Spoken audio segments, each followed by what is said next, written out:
in an echo is whether you are getting multiple jets or multiple issues with the valve, and whether there's a mitral annular disjunction and SAM. And the echocardiographer or your anesthesiologist can tell you what size of the cord you will need by looking at the caudal length, or maybe the ring size by looking at the AML distance. And they can also predict whether it's a repairable valve or a not repairable valve. There are some features of that. Is it 7? Sorry, yeah. So I'll just rush through. So basically we are dealing with yeah. So this echo, one thing I just want to say, show in the echo is predictors of SAM. You have to look for the cooptation septum distance that is less than 25 millimeter. If it is there, it's a predictor of SAM. Then the mitral aortic angle of less than 120, and coopted leaflet length to, that is anterior-posterior ratio, AML-PML ratio less than 1.3 is a thing of SAM. Now, if you look at the approaches, you have a sternotomy or a minimally invasive approach. And once you open the valve analysis, proper analysis is the first thing which you do in a sequential manner. And the next thing you go and do is the annular sutures, where you put the annular sutures and then decide the ring. And about the ring, the correct size of the ring and the proper implantation is the most important thing.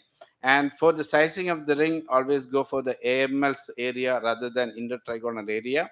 And implantation of the ring, the most important thing is anchor the ring to the commissures. That's the most important thing.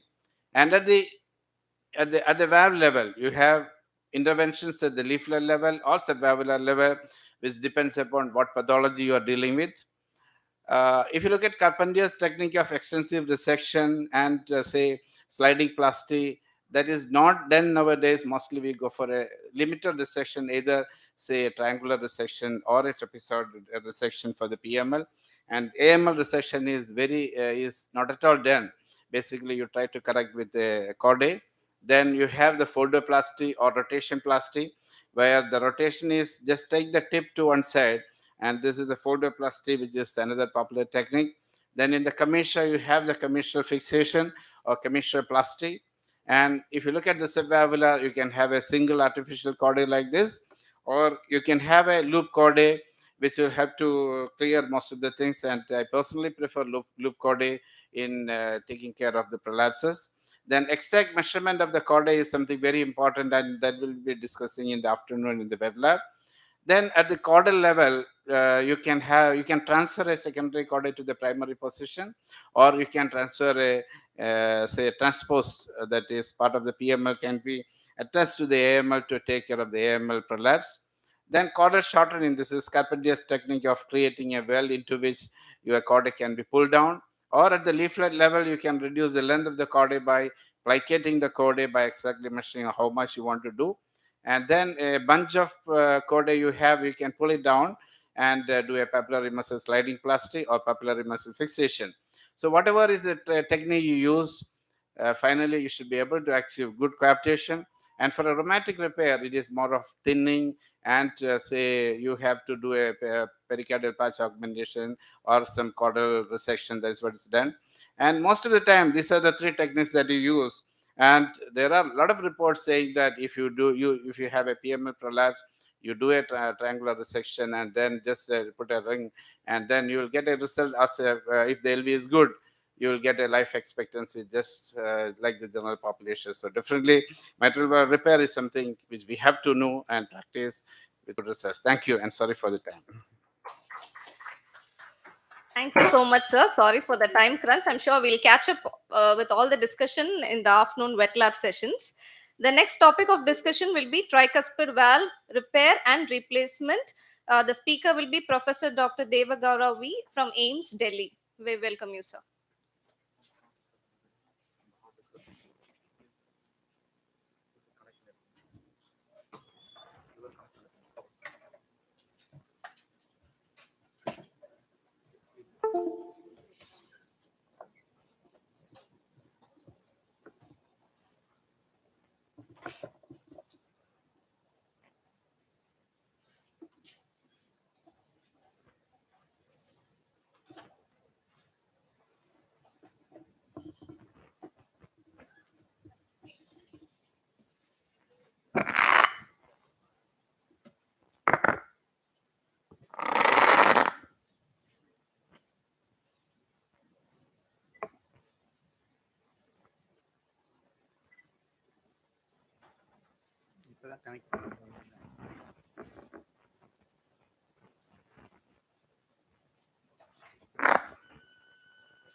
Good morning, respected colleagues and residents. I'll be presenting on mitral valve repair and replacement. I have two short videos on Divega repair and ring annuloplasty. Just I'll brush through a small segment of what you should know before starting the repair. This is most interesting. It is more important to know when to do a repair or a replacement instead of knowing the technique. The technique is very simple. You have a Divega repair or a ring annuloplasty, and replacement is similar to any other valve except that a bundle, you have to take care of the bundle. This is how the annulus dilates in a functional tricuspid registration. Most often it involves the posterior leaflet and the anterior leaflet at the junction. So we'll have to take care. In addition to the annular dilatation, there is displacement of the papillary muscles. This also you should take into account. If after a annuloplasty, if you feel there is a residual leak, we'll have to attend to the subannular apparatus also. I'll show this in two short videos, what I wanted to show, because the rest of the theory, I'll leave it now because it's only 7 minutes. Which operation? One is to know at least a Divega or a modified Divega, because the ring SS is costly, and if you can afford the ring, that is the best solution. And as all severe mitral tricuspid regurgitation and moderate regurgitation or any organic TR should be addressed. One is the case annuloplasty, which is not done nowadays, and the second is the Divega repair, which is more common and which still we follow in our institute. And the third is the ring annuloplasty, which is very simple. I have two short videos. Hope you can get most of it through that through short videos.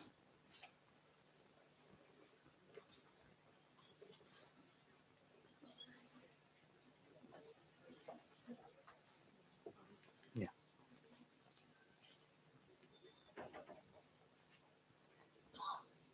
This is a small technique in which we displace the anterior papillary muscle and push it down as we do in a sliding annuloplasty. As we saw in the first video, there was a gross TR when we tested with a saline.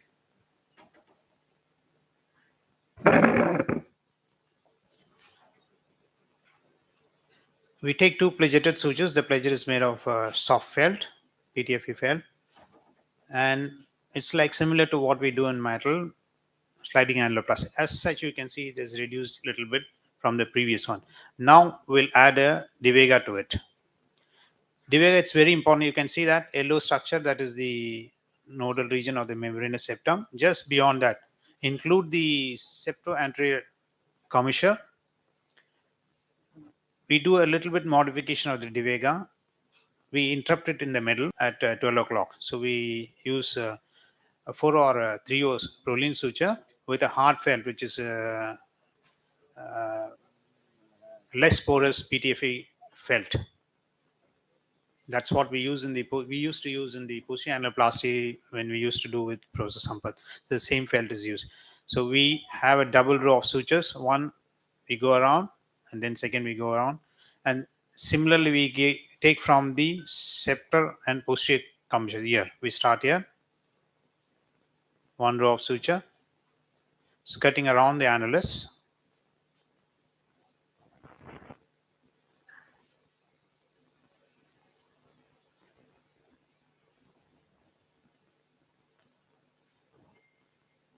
And this entire video is captured with my phone only. And for some of you who are interested in editing, Final Cut Pro is very easy to use. Most of you have Apple, and you can have Final Cut Pro. It's very simple to edit, because I had a 6 minute video yesterday night. I saw the program was 7 minutes, so I had to edit it again. This is a very simple technique. This is the back of the handle of the LA retractor, which is around 27. If you use a sizer, you can have a St. Jude sizer of 27. Then these two are interconnected.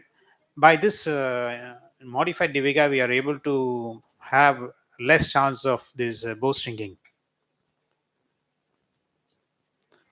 So anything which is moderate, less than moderate, we can you have a De Vega repair.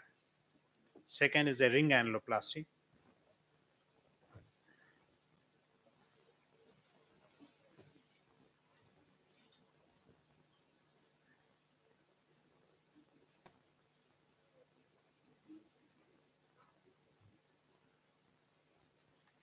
This, as you can see, this is an organic tricuspid valve because its leaflets are retracted.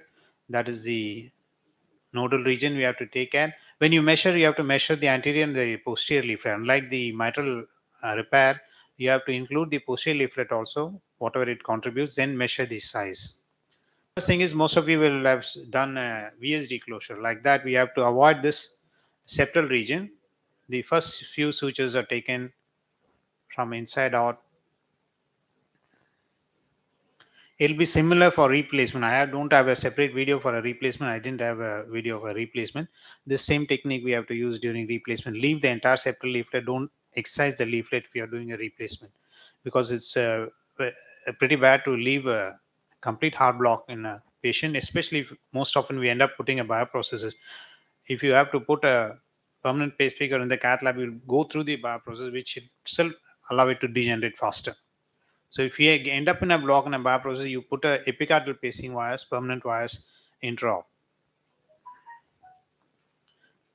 The gap is the area membranous septum. We have given a 1 or 2 suture gap. That when you see the ring, there's a gap for the ring. This is similar to mitral valve. You just have to space it 1 or 2 millimeter behind the valvulo-atrial junction, slightly 1 or 2 millimeters at depth. And the important point is here you have to avoid the AV groove. Here we have to avoid the aortic root, and here we have to avoid the bundle. This is any ring you can use, either Medtronic or Carpenter Edwards ring. That is the space for the membranous septum, and we are in time. There is residual leak. Again, I did the movement of the papillary muscle. I displaced it anteriorly, and then we tested again. There was no leak. So that is at least we are happy with that. See, now there is no leak now post movement of the papillary muscle. As for the replacement, our choice of valve is bioprocesses, and the technique is similar. Thank you.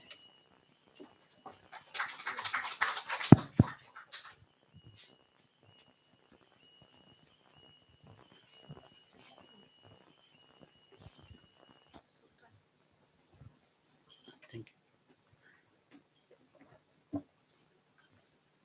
you. Thank you. Thank you, sir, for the clear video and explanation. Now I request the moderator, Dr. Vijit Kejarian, Chief Cardiac Surgeon, Miyot Hospital, Chennai, to take over the panel for discussion.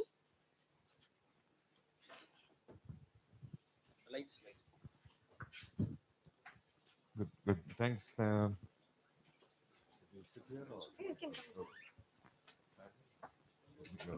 Okay, so thank you, Dr. Jayakumar. In that limited time, you were able to highlight on the mitral valve repair. Uh, I just want to ask you, what are the tips that you will give junior surgeons? You know, how do you start a mitral valve repair program? What exactly should they be focusing on? How do they kick start it? What are your tips? Whenever we start the program, first is the pathology that you have to select is definitely degenerative or myxomatous valves. And second thing is take up only PML prolapse. And you look at the echo for say more than 2 segments, more than 3 segments prolapsing, better not to take up. So just start with say 1 segment or 2 segment prolapse, and then myxomatous valves.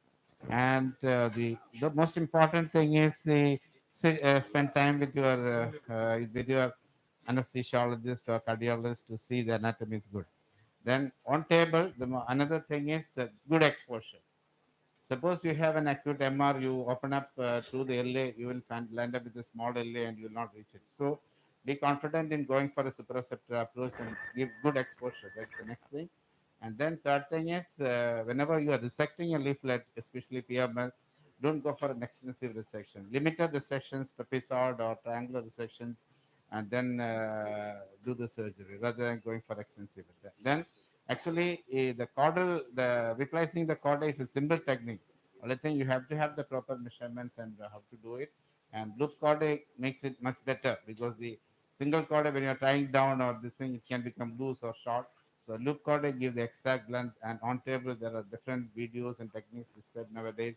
We can really measure it and do it. So these are the things which we can start off doing.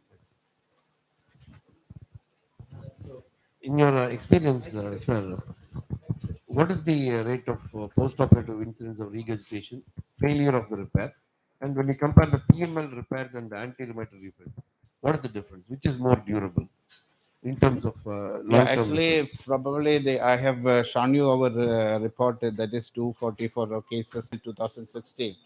The failure rates are, I think, the significant MR is there only for 3 or 4 patients. Others are trivial or no MR at all. And then after that, also another 260 or 280 cases we have done. So actually, if you choose the case properly, it is not an issue. The second thing is about the AML versus PML. Of course, when I started the work, our cardiologist said take only PML, no AML. But now we don't very like whether it's IML or PML, and even if it is rheumatic, we go ahead with repair whenever possible. So with experience, it comes. So definitely you can do both with good results. And the reoperations, if you look at our reoperations, about 4 we have reoperation we did.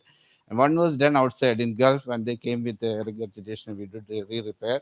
Then the other was one is infective endocarditis, and one actually the chordae just came off from the papillary muscle.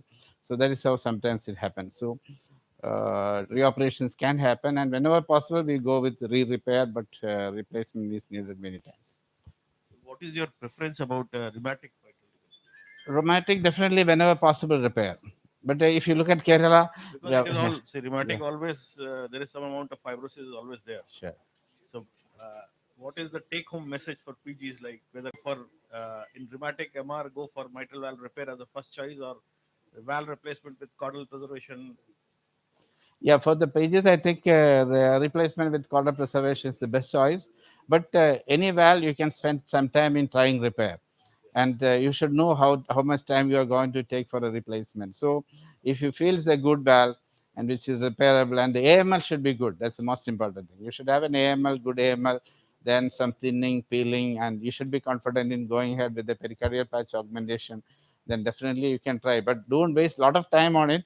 And say if you have a poor repair is going to be very bad, no, you have to really give a good repair, and if not, better go and replace. Okay. Thank you.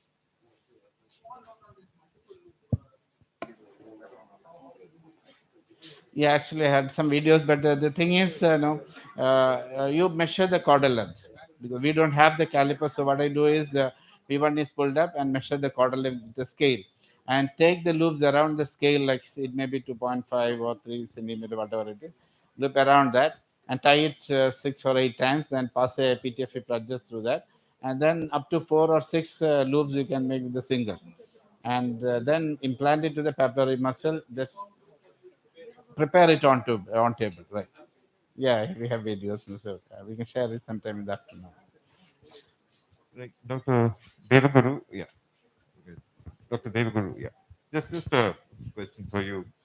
Um, what is your long-term experience with the modified Divega? What is So the sort of we failure had rates? a thesis on this modified Divega versus ring annuloplasty. For thesis only, we followed up to 2 years. That was similar, but we'll have to wait for. I think that is for almost. We'll look at the 5 year outcome now. As long as it is moderate or if it is functional TR, then I think modified Divega is acceptable. If it is like the second one I showed, organic TR, modified Divega will not help. We'll have to have a ring. Any other innovative techniques other than Divegas you use in? I mean, Sometimes if cost is always the issue here, isn't yeah, it?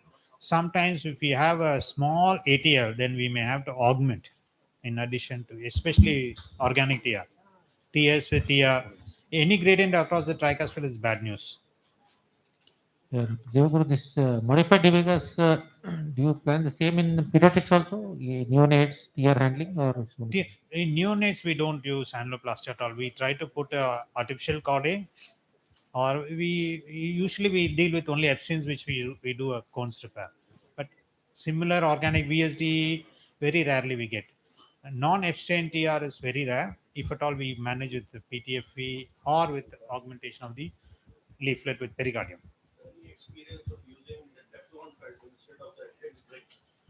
I have no experience with the Teflon felt, but I think it will work. It should work. It should work. It should work. Yeah, it's as costly as a mechanical wire. Dr. Devaguru, sir, really enjoyed your talk. Now, for the benefit of the postgraduates, when do you go for a tricuspid replacement if your tricuspid repair doesn't work out? As I said, replacement very rarely we do in adults in functional TR or organic TR. Most often we end up replacing only in Epstein's anomaly when they come very late. Otherwise, most often we can get away with a ring.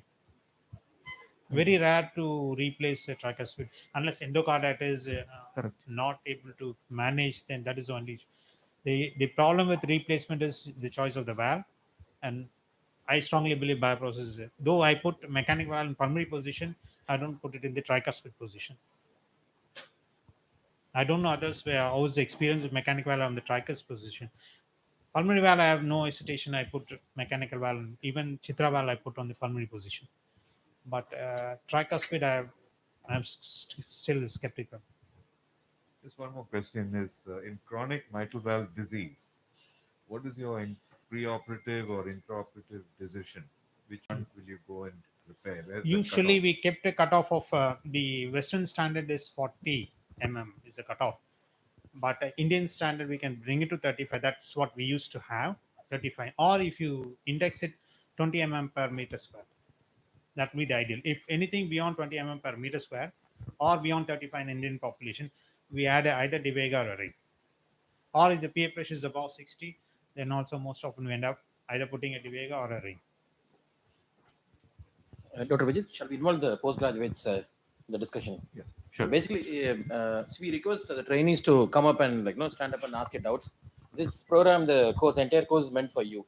So no point discussing among the seniors. So the mic will come to you. So please ask your doubts, whether how to implant a valve, anything, any basic doubts. Please ask. Like we have senior surgeons here, they'll answer anatomical question, anti-anatomical. Where do you take stitches, interrupted, continuous? So please clarify your doubts. It can be a very silly, simple one. Don't hesitate. Please ask your doubts. So we kept the presentation short only to have a more discussion from your side.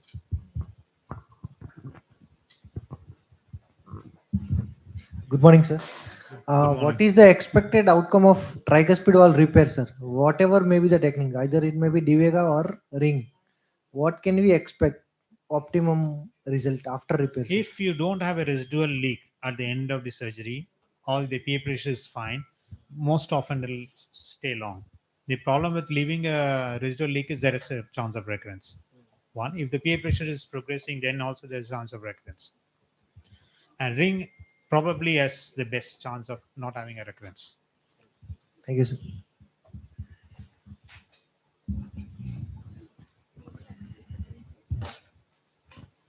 Can I add a point for the PGs, especially those who want to avoid tricuspid regurgitation after maybe a tetralogy repair or a VSD closure? Okay, so the papillary muscle that supplies the ATL comes from the moderator band. Okay, in our hurry to loop muscle bundles in a tetralogy and cut them, especially the parietal muscle bundles, some of us do not look properly because of inadequate exposure or whatever reason, and look the papillary muscle and cut it. Once you have cut it, you will have regurgitation because the leaflet is going to be prolapsing. So what do? You just fix it back in the same position with pledgeted stitches. How do you avoid it? Identify the moderator band every single time. Identify the papillary muscles every single time. Take your time to assess the anatomy. You're worried about cardioplegia? Give Del No hurries. Don't pressurize yourself. Take your time. Check your anatomy. Ask your senior. The first time I did a VST closure under the guidance of Dr. Devi Shetty, he was waiting to see what I'm going to close, and I closed the RVOT. So he asked me to take down the entire patch, and then he showed me what is actual VST, because the retraction was not done properly. When the Langenbeck's retraction is not put properly, you won't see the VSD. So these small things matter. So like Dr. Jacob said, run along with a good surgeon. Let him hold your hand throughout the learning period.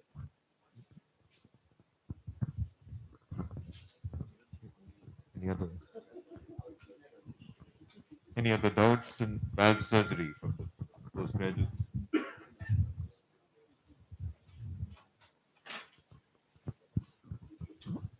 Another question for the on behalf of the PGs. How do you size a tricuspid ring? Unlike the mitral valve where we size with the anterior leaflet, tricuspid ideally should be sized along with the posterior leaflet. Though it contributes minimally, you should retract both the anterior leaflet and the posterior leaflet with hooks and then measure using a ring sizer. Whatever ring you are using, the sizer counts for that particular Medtronic or a Edwards ring.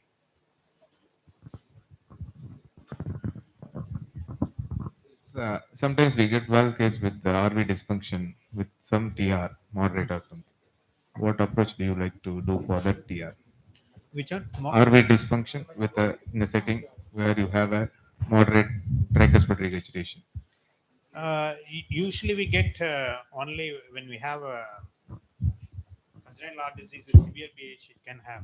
You'll have to make a decision on operability. If it's a ASD with the TR. No, I'm telling valve patients. I do have Simple valve operated patients. Simple valve valve patients patients. Okay. where you have a very Mitral late stage mitral valve with RV disease. dysfunction with a TR. TR. We have to address the TR using a ring. Ideally, if the PA pressure is above 60, we should ideally use a ring. Well, the RV won't fail if you try to fix up the tricuspid. No, we have to use accordingly. You have to use the inotropes, either milrinone or dobutamine. I don't. It's unlike Epstein, which will not tolerate repair. Dr. Jaykumar, your AML sizing, what can you just comment on this? Because that's another, the sizing is an important part Right. of mitral valve repair. Definitely. No, actually, when I started the repair program way back in, say, early years, I used to go for the intertrigonal. But later I found that the AML will be big in many cases with a small trigonal thing. So nowadays I always go for the AML area. No, you just pull on the AML and then see the sizing. So that gives the best result, I feel. And as far as possible, I go for the same or higher size. Don't downsize it unless I'm dealing with an ischemic matter. Because ischemic matter was not discussed, so that's the only area where I may go for a downsizing. Ring, what I feel is I started with the partial C ring, the Taylor ring. I cut off this thing. Then I started using the physio, then the physio 2, now the Medtronic. But basically, what I feel is whatever we use, it is to fix it. Proper sizing and proper anchoring to the trigons will make the difference. So whatever this thing we use, it doesn't matter much. But only difference is like physio, it is little ovoid, Medtronic it is little this way. So whenever you are tying down the say the commission means the trigonal area in a Medtronic, if you are not very careful, you may just tear it off. But the physio goes in a little smoothly. So whatever ring use, it's just to fix. More than 40 rings are available, so it's only up to your choice only. You don't have to. I think a self-retaining retractor is another important component, isn't it, of mitral valve repair? You need that retraction. Yeah, but I think we don't use it. And recently, last week, I was doing a workshop in Jimma. So they all prepared it. But for me, I just use the VSD retractor, or maybe if the LA is small and if there's difficulty, just do a superreceptor. That gives the best exposure. But exposure is very important. So self-retaining, we could not get so far, so I'm not using it and don't use it. So finally, we have broken the ice between young surgeons and senior cardiac surgeons. I guess we have a doubt from postgraduate there. Sir, in smaller children also, when it's associated with ASD, you repair in all the cases, or how do you decide, sir? Just as in adults with dilated annulus, we just place a tricuspid valve repair. That's what I'm talking about. Tricuspid repair. Tricuspid repair, sorry. Okay. If it is flow related, even any VSD with diastolic flow across the mitral valve or ASD with TR, usually we don't do anything unless it's significant. Simply taking the volume off will be enough. That's all. Okay. Oh, Thank you to the speakers and the panelists. We will close the session. thank you, sir. Thank you, moderator Dr. Vijit K. Cherian, Chief Cardiac Surgeon, Mayo Hospital, Chennai, and all the panelists for this valuable discussion. Let's now take a 10-minute tea break and come back with much more energy and enthusiasm to continue the rest of our sessions. Please be back in 10 minutes. Thank you. And see, for the trainees, a small announcement. So we have this meeting on the Zoom platform, and it's on live and YouTube live also. So we'll project the details so that you can share it with your friends. We'll be having I will give the details now. I kindly request the next speakers on mix to come with your presentation on stage, please.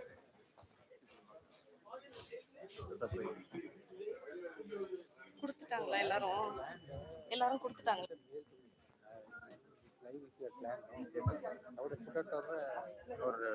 Now can we do it, sir? Dr. Vinay. Who will take approval? No, sir. Go from that procedure is there. Okay. So you do one thing. No, I don't. What is it?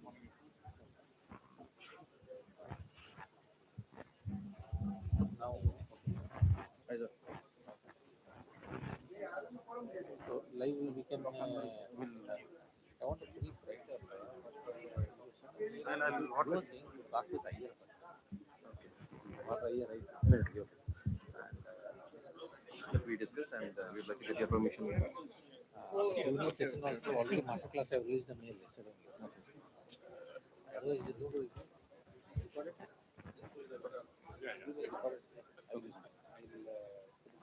Sure, sir. And for now, training program. Sure, sir. Now let it go on. I can put it on the website permanently. Sure, sir. Okay. Full entire session. And link will. Sure, sir. Okay. We'll do that. Yes, sir. Have a separate residence forum separate in the website. They will add it. Sure. Every year will add it. Sure.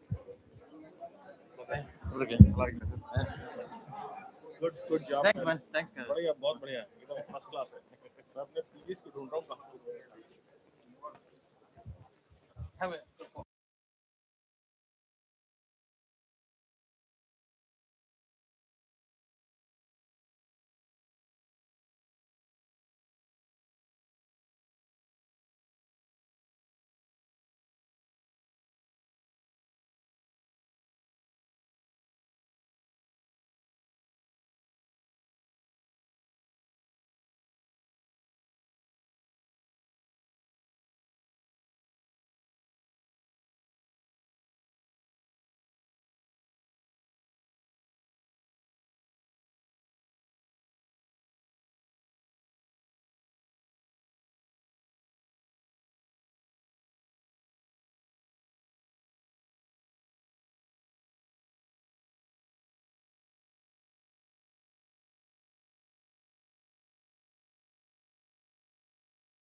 postgraduates, and the young surgeons who are here today.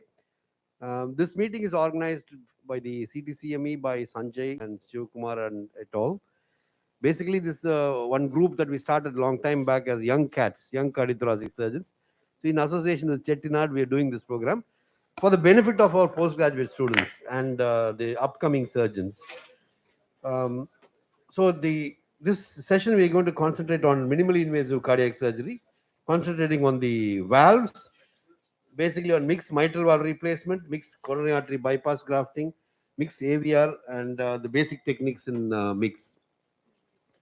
So I welcome our co-panelists, Dr. Arul Vijay Kumar, Dr. Peri Sami, Dr. Ram Prasad, Arun Kumar, and Dr. Mishra. And the first talk is going to be by Dr. Yusuf. We all know him, and he's a recent addition to our Chennai team of cardiothoracic surgeons, and who's making his really marks in the field of minimally invasive cardiac surgery nationwide. And he's going to give us some tips about minimally invasive valve surgeries pertaining to it, and mitral valve surgery. And so one thing I would like to say as a person, one of the persons who started this minimally invasive cardiac surgery and valve replacement very early on, we started about 7-8 years ago, and over a period of this, we have done over 600-700 cases of minimally invasive cardiac surgery, and the results are very good. And it's the mindset. When we start, there's always a mindset that will we be able to do this through this small hole. So, as a young surgeons and the postgraduate students, this technique is here to come to stay, and that has become the standard of care all over the world, minimally invasive valve replacements. So you should take that thing off your mind, that is it possible or not. There's no question about it. So concentrate on this session. The minimally invasive cardiac surgery is here to stay, and that's the only way that we can compete with our cardiology colleagues. And it is very gratifying to the patient also. So let's move on to this session, and I welcome Dr. Yusuf. This works.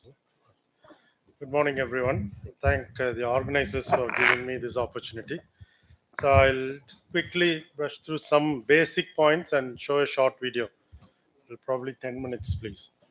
So it's all about now you going through small incision with the use of camera, either VATS, thoracoscope, or robotic. So that's how we can make it really least invasive. And I'll talk today about port access mitral repair. So the basics patient selection is the key, especially in the initial phase.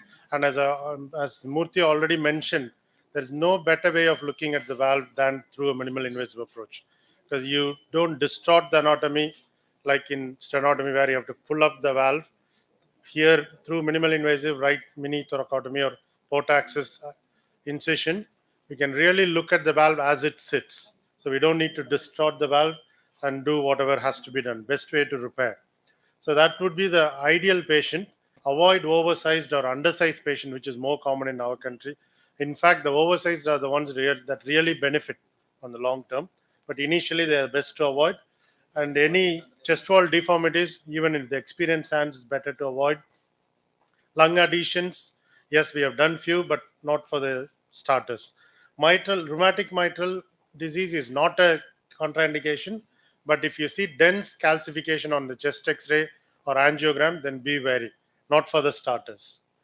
And whenever we consent, it's always best to tell them there is a 2 to 3% risk of conversion if there is any problems.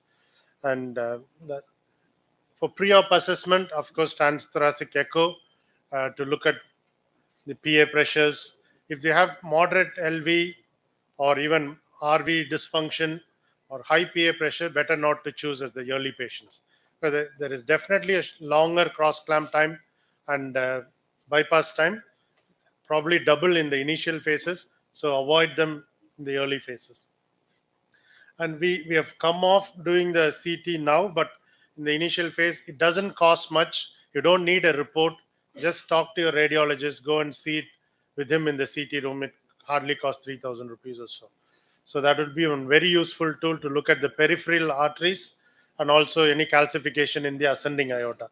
Lung function test, not really a necessity for mitral patients because we go on pump quickly. But if they are a smoker or with COPD, then it's better to check it.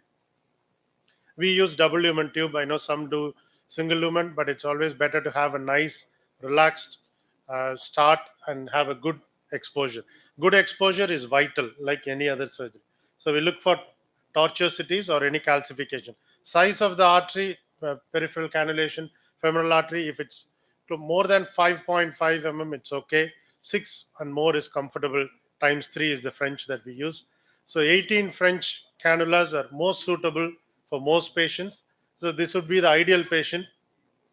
So around 50 to 60, 60 to 80 kilograms, preferably sinus. Difficult to get, but most of these criteria, if they're met, then that's fine.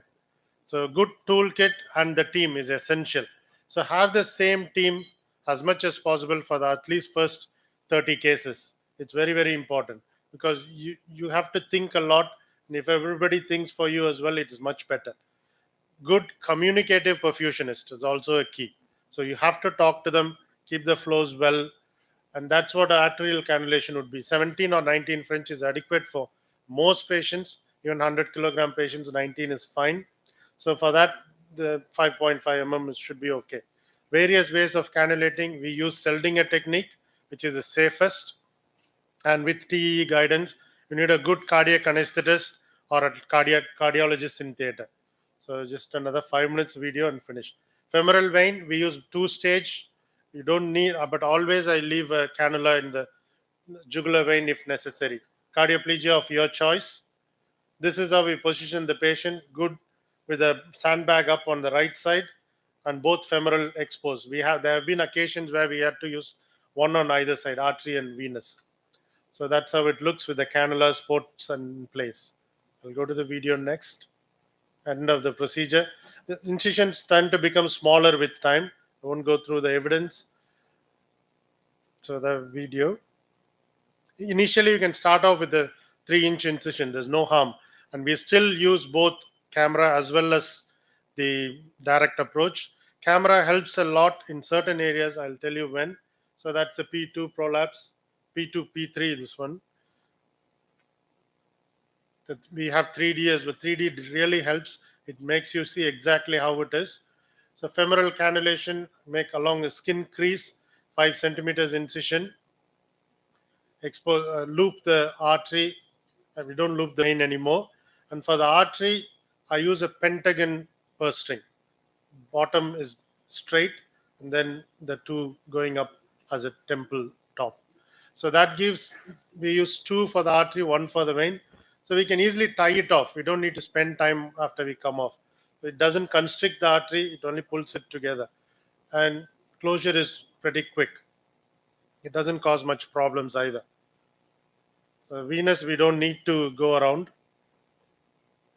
Again, for venous, we use a hexagon purse string, because you need to really, sometimes you may have to make a tiny nick when the cannula is pushed in. Again, 21 or 23, 2-stage is fine. Now we have both Medtronic and Edwards coming up with cannulas which have multiple holes. So you don't really need, unless for ASDs, we don't need an extra cannula on top. So once we have done the femoral with cannulas, we go to the top. It's usually 4th space, maybe 3rd. I don't count the space. Go in the middle, just below the nipple. Go in, have a look. If you are seeing the diaphragm directly in your view, go 1 space above. If you're seeing directly the aorta or the root of the aorta, go 1 space below. That would be usually better for exposure. So along the same space, then we make the port for camera, more between the anterior and mid-axillary lines. 2 spaces below, between the mid-clavicular and anterior axillary line, I make a port for the CO2 and for the pump sucker, which really keeps the view clean. Then along the same space again, medially is the space for the LA retractor. We use fillings because that's what was available when I started, and we are very comfortable with it. It doesn't take much of the other spaces. So I cannulate the aorta first, artery first. It's one surgeon's choice.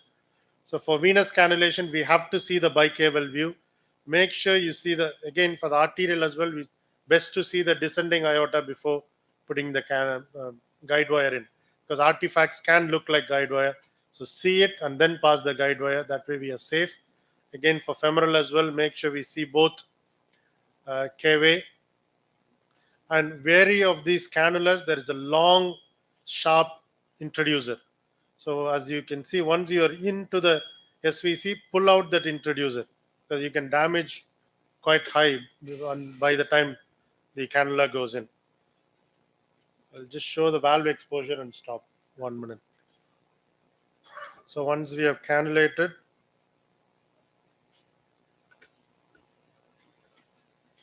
sorry. So then, sorry, then before this, there is. So why do we need a camera? These are the reasons. We can expose the LA very well, and for taking the purse strings as well. I'll just show that and stop. Purse string for the plegia. So this is to expose the LA. I always put one pleated stitch at the apex. So to do this, you really need camera guidance, and when we take off and close as well, you can always look up, and while clamping the aorta as well, you can see the other side. We need to really, I go from the second space going horizontally. So we, after this, as you can see, the clamp is going on. We have to really clear that aortopulmonary window. Otherwise, we can catch the PA or the LA on the other side. So turn it up, look up with the camera, and then go. Then we open the LA. Exposure is pretty much standard. There's no big difference. We use the Fellings retractor. There is a special toolkit to use for exposure. Without that, it will be struggle. So please don't try that. Following exposure, then again assessment, which is much better view than through stenotomy. We put the suture, the ring sutures, and then reassess the valve again before going for repair. Thank you.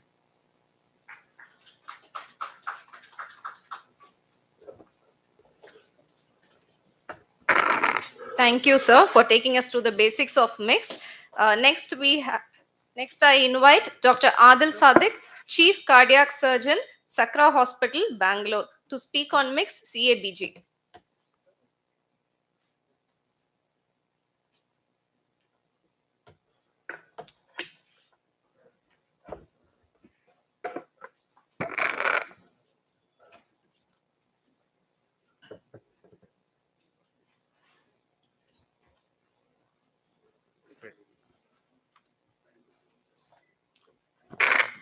A very good morning to all. Thank you for this wonderful opportunity. It's always hard to put in, like we say, a whole essay in a couple of minutes. But without much ado, let me just jump on straight on today's presentation. I'll be just talking about few basic steps about mixed cabbage, where we stand today, and as young postgraduates, what do you need to expect in the future? And from Bangalore, I'm Adil Sadiq. So when we look at mixed cabbage, the most important thing is about choosing the correct patient. Why do you need to choose your patient? Because the next patient needs to choose you and the procedures that you do. The different ways that we talk about doing this, and it's important to have a look at it in very objective fashion. So what I've come up with is a scoring pattern. I didn't use a scoring pattern and this particular formula till 2014. I started doing mixed cabbage 2009. But I started using all the data and seeing why is one patient harder than the other. Because obviously, if you have a hard patient, you're going to think twice about doing the next case. Simply put it, I put it into 3 levels: the beginner level, the seasoned level, and the expert level. And obviously, if it's a single vessel, first time single vessel disease in a male above 5 feet 4, it's always going to be easier. Now, this is a very busy slide, but it's got a different scoring pattern that I've introduced, and I'll be talking more about it at the station in the wet lab. But using different parameters that we look at, I've been able to use a formula to score them into 3 levels: score 1 to 5, 10, and more than 10, telling you about the ease of doing it. Just to give you an idea about what it means, let's look at 3 particular patients. Patient 1 out here has an X-ray out there, a small heart, large lung spaces. Patient 2 has a slightly more cardiomegaly. Patient 3 has a much larger heart, tubular kind of a chest. And what we've done is we always get a CT scanogram, non-contrast for all the patients. We look at the kind of proposed space that we're going to enter through. We look at the distance that we're going to have from that space and the angle. The greater the angle that you have, the harder it's going to be for you to reach that particular aorta. And this is for patient 2. You can see the distances, the angle changes. Here I've marked in 2 lines, both from the 4th space as well as the 5th space, whichever is entry. The same 3 patient have extrapolated onto a scanogram. Suppose you're doing the LAD, the first vessel you're starting, where is the LAD out there? What is the transverse level to the chest wall thickness? Obviously, the lesser the distance, the easier for you to do the distal. This is the second patient, and this is the third patient. How does it look in real life? This particular video shows you that. Patient 3 was a patient with a larger heart. I've put in the side biter out here, looking at the proximals. Obviously, it's not easy to just straight away look into the proximal. You really need to bend in out there, look in out there, and the camera cannot pick it up straight. That little maneuver there helps you get the aorta closer to you in a little better angle, and that's how we see it for the third particular patient. Now, obviously, all this is what we can do, but that's not the ideal patient. Patient 2, we've seen the X-ray, we've seen the scanogram. How does it look? Here, with a little bit of bed, you can see the aorta straight on out there. The depth is 12 centimeters. Your hand is not going to reach out there, but it's easier. Patient 1, the ideal patient for you to start with, that's out there. Even without putting the side biter clamp, you can see the aorta. Remember, the distance is still 12 centimeters. We're not going straight bang on in the 3rd or the 4th space, but it's much easier to approach. So know your patient before you select them, and therefore you'll be able to extrapolate your data, your results into better results for your patients. So where do we stand today? I've taken the data over the past 10 years from India that I've been doing mixed cabbage. We've seen that there's a significantly different number of changes in the percentage of cases that we're doing, and I'll show you a change of that. The number of grafts per case has increased. We've started using more arterial grafts, REMA, LEMA, as well as the radial. We've decreased our intraoperative time. 10 years ago, single vessel, skin to skin, 3.5 hours. Today, triple, quadruple vessels, skin to skin, 3 hours. So it matches your time. OR time is also important in case you need to do more and more. And we've been doing more amount of complex cases as well as redo cases, mixed cabbage. So let's look at the focus. Everybody is worried about getting the proximals. This is something that we've done out there, a little more easier access out there to show. You'd be surprised that with good amount of teamwork and a good anesthetist, you'll be able to complete the proximals in more or less the same time that you do for an open case, maybe a minute or 2 more. All of this is played in real time, right from even taking your bites to tying your sutures, everything. It's coordinated with an assistant, and it can be done in absolutely no time. So this improves the ease of actually doing the procedure. When you have people around you who know what to do, they will help you do it faster. So don't be disappointed. In initially stages, it's going to take time, but eventually it's going to get faster. So this is how we do sew it down. And let me go on to get a closer look at the setup. Now, we've started using radial arteries directly onto the aorta as well. So this particular video will show you, I've put a camera inside through my the Nuvo port, and you use the side clamp. We always mark it out there, so I know that the clamp is not slipping, because that is a nightmare. Once you do that, the radial artery is kind of harvested endoscopically. Before this, use a bite from the angle that I am in. That's the angle that I use. For the radial artery, the endoscopic punch guides are slightly larger, so I use a 3.5. And you can see, like, directly, I use a standard needle, of course, a 90 centimeter suture, and we can place the radial artery directly onto the aorta to give him the benefit of that. And compared to even any other vein graft or so, a radial artery probably takes around 10% more time to even sew the anastomosis. But it's not a big deal. Once you get the hang of it, you should be able to do it. So let's move on. The video is longer. I don't want to take more time. And if there's more, questions or videos you'd like to see, we can also do it at the station today in the wet lab.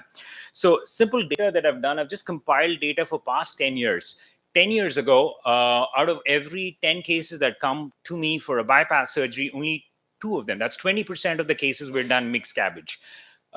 I was surprised and aghast as well. I do not know when and how the transition happened, but I do know that once I started using the patient selection criteria, we started getting better and went up in a graded fashion, so much so that the last 2 years, more than 90% of our cases are mixed cabbage. So this is a big deal.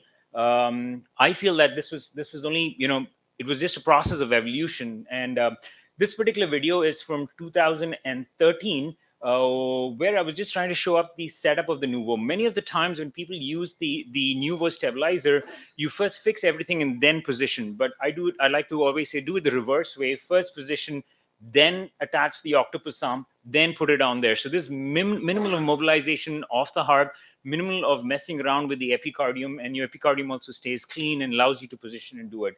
I used to use a Nuvo and a Starfish for all the cases starting.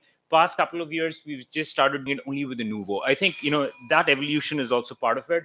How many grafts, proximals, you can do up to 3 grafts easily. In mixed cabbage, the maximum we've done is a 5 graft for any particular individual. The number of grafts per case has changed from, just under 2, 1.5 to over 3 on an average as of 2019 to 2021. So average number, all mixed cabbages, minimum grafts they'll get is 3, sometimes 4, sometimes 5. All right. So just in conclusion, mixed cabbage is at the same horizon today that laparoscopic surgery or laparoscopic cholecystectomy was 20 years ago. It was, a forte of some places in the entire state, not be available anywhere, everywhere. But today, even if you go to the smallest villages in Karnataka, or for that matter in Tamil Nadu, even the illiterate people would ask you for a current operation or a minimally invasive operation. Tomorrow, your patients are going to come for that. For many, advantages. We can discuss about that later. So it's a skill that young cardiac surgeons need to develop. And like somebody said, like Dr. Tyagaraja also said, you need to have the mindset. If you have the mindset for it, you will develop it. Of course, you need to learn to crawl before you learn to walk. You need to learn to walk before you can run. Thank you for your time and patience. Thank you, Dr. Adil, for making mixed CABG look like a very easy procedure to do.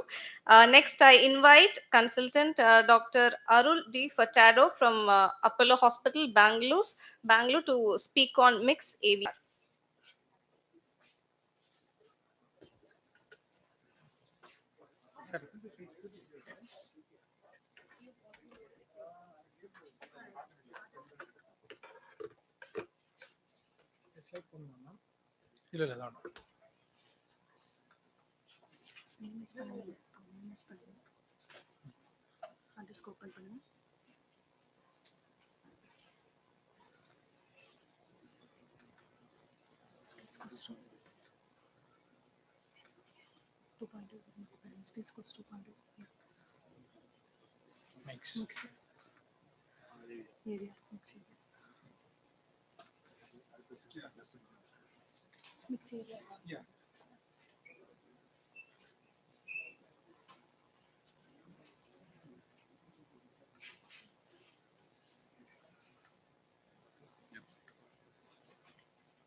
Good morning, everyone.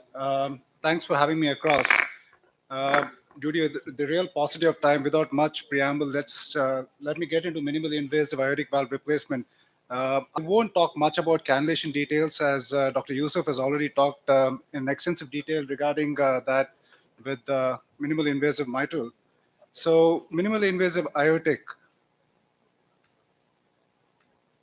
Why? The question why? Obviously, because of patient factors, early return to activity, efficacy of the procedure, and what's happening here?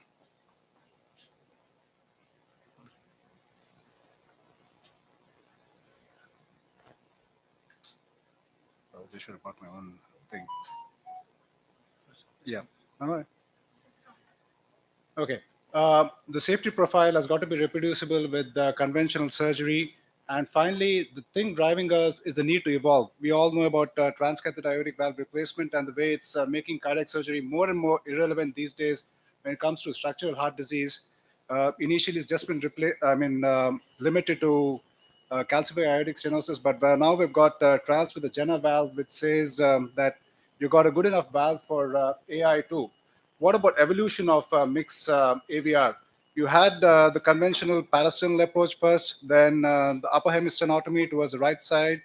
Then you had various other approaches, which were an inverted I, inverted J, and things like that. But what has finally come to stay is these main approaches. The upper hemistenotomy, the most easily reproducible. The right anterior thoracotomy. You have the axillary approach, which is done by a few Italian surgeons. Then there is an endoscopic approach, which a good colleague and friend of mine in Japan does quite a few. And then the robotic LAR is coming in. Talk about the two most commonly used approaches and the ones which I myself am familiar with: the upper hemi stenotomy and the right anterior thoracotomy. Um, Starting with the upper hemi stenotomy, it's the easiest one. There gives, I mean, it gives you a chance of conversion to a full stenotomy if the need ever arises, and what it ever needs is conventional instruments. All you need is a reciprocating saw to cut down to the third intercostal space, and probably use an oscillating saw in your initial part to just make a lateral cut from the third intercostal space into the hemistenotomy. The caveat here is you've got to dissect out the internal mammary artery, which is in the third intercostal space, lateralize it out well with a right angle so that you don't damage the particular pedicle. Once you're done that, you take pericardial sutures, 3 on each side. One and the trick with the pericardial sutures is you take the sutures and pull them up higher so that the actual aorta is brought into view. If you take the pericardial suture and just go up vertically, the aorta doesn't come into view. You take the pericardial suture, go up with each suture. And the other thing is, when you do this, you've got to watch the hemodynamics. You're going to tent up the SVC. So you're going to have a drop in venous return. Your pressures and your hemodynamics are going to go down. Cannulation can be done centrally. It's easily accessible aorta. The venous cannulation can either be right atrial, because the right atrium is right in your face. If it's too difficult, there always exists percutaneous femoral venous cannulation. And it is always advisable to have CO2 in the field, because de-airing can be a real challenge. I won't talk much about this, since time is of the essence over here. But patient selection, initially advisable to start with calcific aortic stenosis. The problem with AI is, as you all know, the heart tends to distend, and with that, the valve tends to go down and out. So visualization can be a real problem. As you get more and more comfortable, that would be your next step, going to pure AI valves. And CP, myocardial protection, is of the essence. What we do in Apollo Bangalore is, most of the patients, we just give del nido cardioplegia, and I think we are done with the surgery usually at 60 to 75 minutes, and a clamp comes off within that time. We have had no problems with del nido for all our aortics, for all our patients. We look at three things in the beginning, when you're starting a right anterior thoracotomy practice. The first image, the one on the left side, shows you the relation of the aorta to the right side of the sternum. Ideally, there should be at least 50% of the aorta to the right side. This is about 20%, but we've got more and more comfortable. So even these cases we take on. The second is something called the alpha angle. The angle, you drop a vertical from the midline, and you drop another diagonal in the line of the aorta. That should be more than 45 degrees, because once that alpha angle opens up to more than 45 degrees, when you go through the second intercostal space, the valve is bang right in your vision. If it's less obtuse, if it's more acute, the valve tends to close up and you have a difficulty. So this is something that we did initially, but as we've gotten better, we're comfortable with angles even of about 30 to 45, but less than 30. I think even we are in two minds whether we go in for a right anterior, or we sometimes just do upper hemi and finish it off. Finally, the depth. The first diagram, the depth from the sternum to the aorta should not be more than 10 centimeters. That is again for beginners. The deeper it is, the deeper chest, the more difficult the access to the aorta. Like I said, calcific aortic stenosis, we use single shaft instruments. They offer an advantage. Knotting, conventional knotting with a knot pusher can be done. But in difficult situations, we now moved on to a core knot. Thoughts? You need to have enough of experience the conventional way, because we've had, let me be very frank, we've had some problems. We've been able to manage some just by the same approach. Some we've had to convert, but finally it's the patient outcomes that matter. So we've converted when it comes to, but that's probably one in probably about 50 cases, but it still happens. And like I said, foolhardy not to resort to about things are not going right. Last two approaches are the endoscopic and the robotic. I've kept the videos for the end because of the paucity of time, and let's hope that we can get them done. This is the best video that I could get my hands on, because we've stopped recording these cases for a long time. This was for people who have attended the SMICSI in Bangalore about 3 years back. This is a video from over there, and this is Dr. Mark Ruel. I was there with him, and I think I changed most of my things after I watched him do the thing. He doesn't even use a IOBAN. He says he's hardly had, it's just infection. How do I get this playing? Yeah. So he routinely clips the intercostals and divides them. He shingles the rib. His thing is he puts the index finger and he wants to feel the aorta at the bottom of the box. So he shingles the rib either above or below so that his index finger touches the aorta at the bottom of the box. He obviously extends the intercostal spaces, cutting the muscle, open the pericardium. The next key is taking multiple pericardial sutures so that the aorta is actually brought into view. He doesn't just stop with one or two, and I think that is very essential. I've found that to be very, very useful. I think about 4, 5, 6 sutures so that the time you stop is when you find that the previous suture doesn't do anything much to get it into view. Let me try and speed it up a little bit.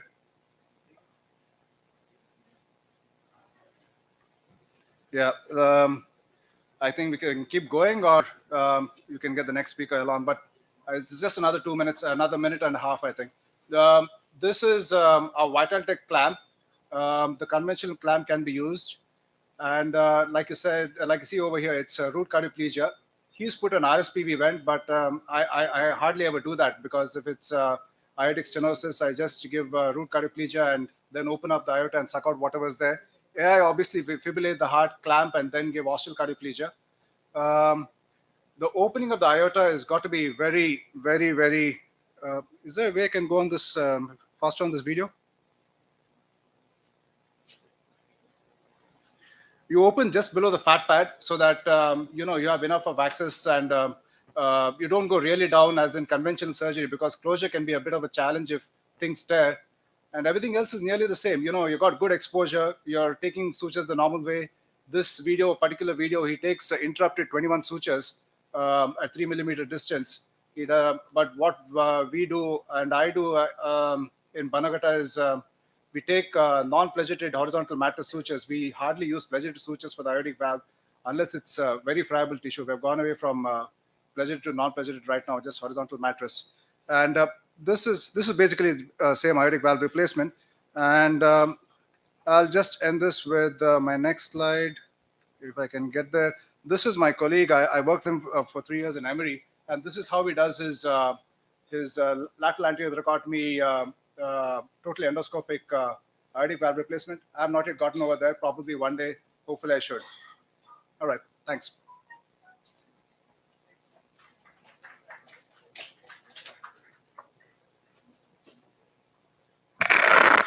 Thank you, sir, for your detailed explanation on mixed AVR. Next, we have a very interesting session by consultant Dr. Suresh Kale from Meenakshi Hospital, Tanjore. The topic is mix for junior surgeons.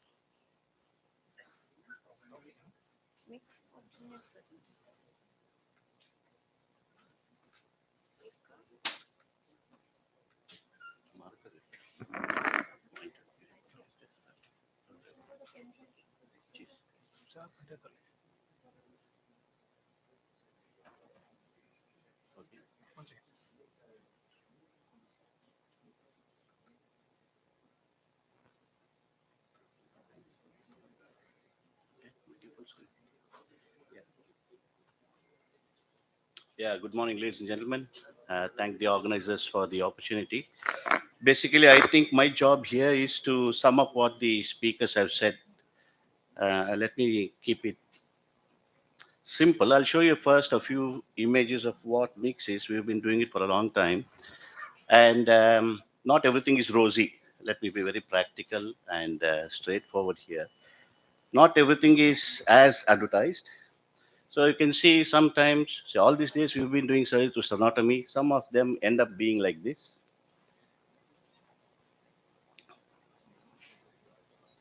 See, that was a PDA done elsewhere. You see, that was the era.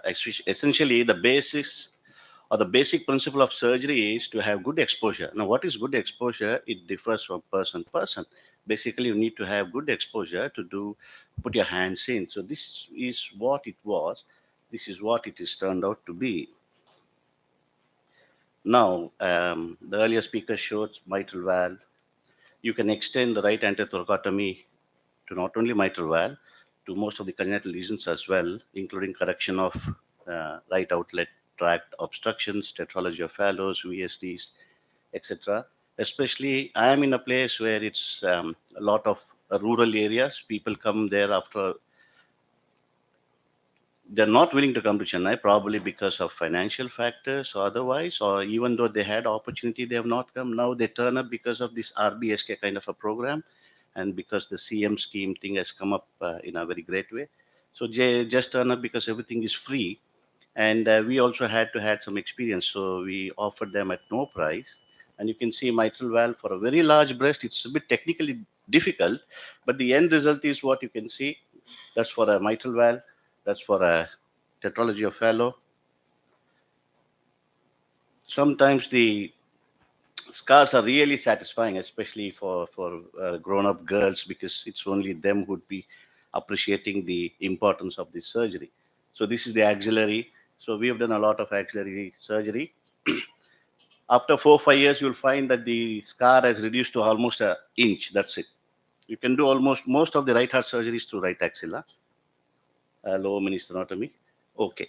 So the basics of mix is one has to understand the concept. The concept is you have to do more through less. So what is less? The incision is less. What you do more, the procedure you do more. So in the process, you have to understand cardiac surgery. Most of them require cardiopulmonary bypass. There are various approaches. So first we'll come to the approach. You can use upper mini stenotomy, lower mini stenotomy. Now, if you fail one of those cases, we started doing an upper mini stenotomy. We could not access the aorta. We had to convert it into a total stenotomy. So what we have done, we have, instead of dividing the sternum into 2 equal halves, we have divided it into 3. So instead of giving a good result, we have given morbidity to the patient. So first we have to understand the concept. So what is the concept? As the earlier speaker was telling, you should know where the aorta is positioned, whether you will be able to access it through the upper mini stenotomy or not, the alpha angle, etc. That's for the aortic valve. Now for the coronaries, I visited Dr. Yusuf once, so he was kind enough to show us. But what we actually during our initial stages saw was rib fracture was the commonest thing. So we didn't know how to handle fracture ribs.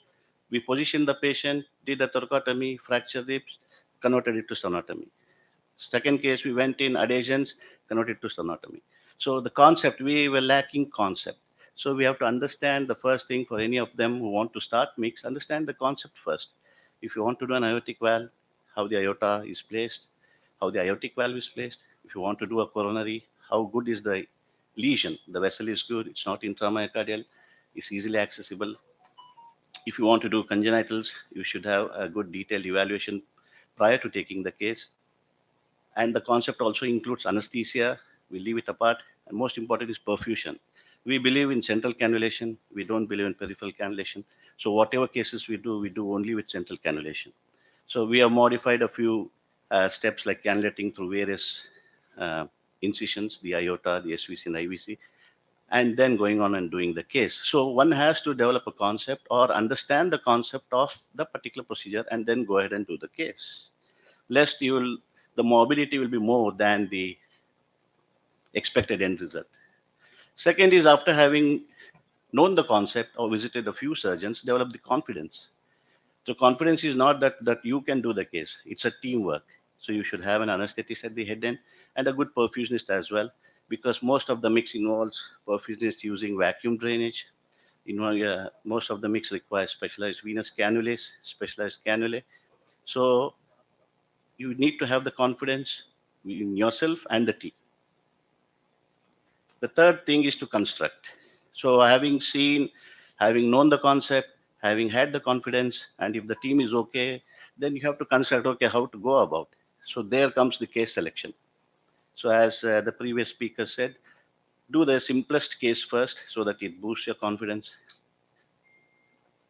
The simplest case will also give the opportunity for the anesthetist and the perfusionist to perform as a team well, not to forget the nursing staff, because they are an important part of the team. So the first few cases will really be challenging, and not everything is as rosy. There will be setbacks. Conversion is the norm in the initial few cases. At least that is what happened to us in Tanjore. So be ready to accept setbacks. Be always ready to convert. Convert before you establish cardiopulmonary bypass. You do a personotomy, sorry, you do a right anterothoracotomy, put the patient on cardiopulmonary bypass, then find that the patient is not coming off bypass after we do a VSD, for example. Then we have to go ahead and do the RVOT resection. So these kind of things, we have landed up in great trouble. So if we have to convert, the anesthetist will tell you with T that something is there in the RVOT. So before you do a C, before you go on cardiopulmonary bypass, always convert. Once you go on cardiopulmonary bypass, I think there is point of no return. Fourth is the conduct. Then apply all these and then go ahead and do the case. The simplest the case, the better it is. No harm in accepting that you're doing only simple cases through mix. That's how everybody starts, I guess. It does not end there. Compare. Now we saw initially we did lots of RVOT resection through right anterior mini thoracotomy, right anterior mini thoracotomy. Then we saw that the residual VSDs were quite high, and the bypass time was quite high. Cardioplegia time was quite high. So instead of to satisfy our ego, we put on many patients who required a normally a sternotomy or lower mini sternotomy through right anterior mini thoracotomy. So when we compared, we found that we are doing more harm than justice. So you should be honest to yourself, compare, and then if you think that you're doing good from all point of view, from the economy, if it's costing more, like some surgeons said, CT scan with contrast. Previously, people used to say CT scan with contrast. For example, iotogram is required. Now, if you have good understanding with the radiologist, as Yusuf said, we can go ahead and see. So comparing your own results is very important. And finally, this is actually in a nutshell as what the previous speaker said. There is no ego in converting, point number one. Mix is for all, but we have to start with simple cases. Setbacks, conversions, and mistakes are very common. However, whatever people come and talk here, including myself, but when you start doing it, that's that the real learning starts only then. Whatever CT scan, chest X-rays, etc. done, once you do the case, till you do the case, you will not get a hang. Bigger the incision for starters, then you can reduce the incision. No point in doing a mix by saying I'll put a bigger incision and then do the case first, then I'll reduce the incision. So overall, what I would suggest is, for having come here, first few cases, do a simple case, be ready for conversion, do central cannulation because that's what we've been trained to do, avoid peripheral cannulation, do a case which can be done only with central cannulation. And once you're happy, and once the team is happy, and important is the perfusion team, important is the anesthetist. For pediatrics, you don't need single lung ventilation. For adults, you need good anesthetist. The nursing staff. The other thing is instrumentation part. So all these things come into a play. The first few cases should be with routine instruments, with the routine way we do, central cannulation, routine way of coming off, de-airing, etc. I think that should be good in a nutshell. Thank you. Thanks.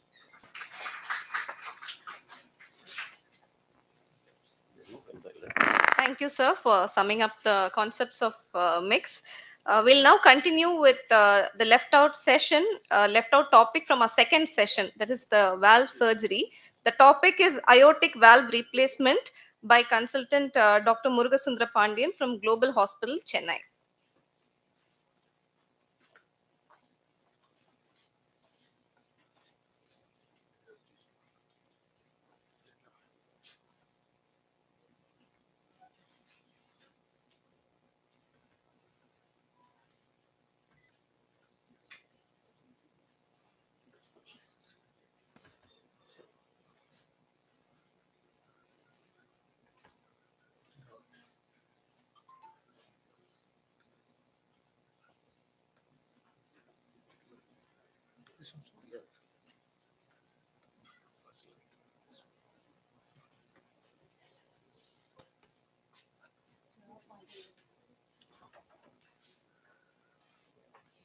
Thank you. Sorry, I missed the first session. Like after mix again, we are kind of back to basics. I'm not going to talk about sternotomy versus mix and all that. So aortic valve replacement, I think it starts with seeing the echo. This talk is mainly for beginners who are just about starting to do cases on their own. So get an opportunity. I think always you should go and see the echo in the echo room. I think that gives you a good idea of how to plan your surgery. Uh,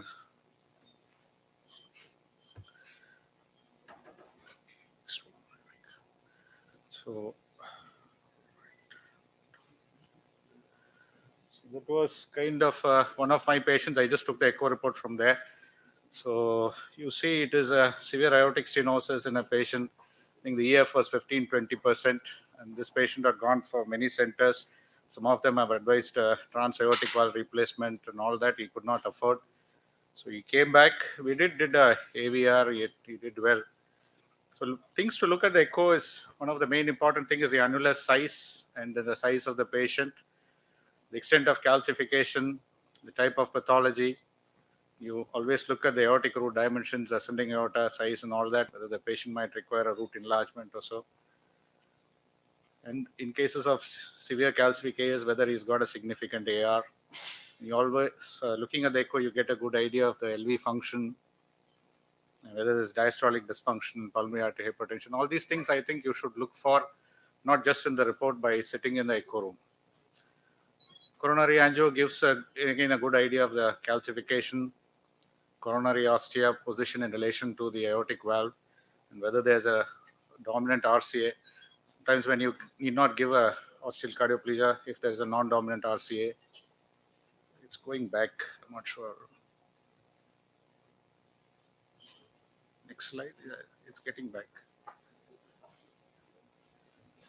Okay, sir. This side. Yeah, just one slide back. Yeah. So finally, the intraop T again gives you another chance to look at all things before you actually go in. And it's also useful post-operatively to look at the valve function, the gradients, any paravalvular leaks, and the LV function. Go for surgery, always keep the groins prepared. Assessment of the ascending aorta. For the juniors is preserve the adventitia, don't try to dissect around the fat or the aorta, and make sure where you want to put your aortic cannula, where you want to make the aortotomy, cardioplegia site, all that before you actually go on bypass. In the adults, when you do for degenerative, aortic stenosis, the aorta is fairly thickened and it stays like that. But in the younger individuals, particularly rheumatic, aorta tends to collapse once you go on bypass.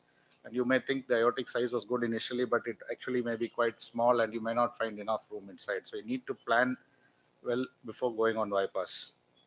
And whether to dissect the aorta from the PA, I routinely don't do it. But if you have a narrow aorta and you plan for an aortic root enlargement or so, I think it's better to separate the aorta from the PA. And again, purse strings, most people use, either a polyester or Prolene.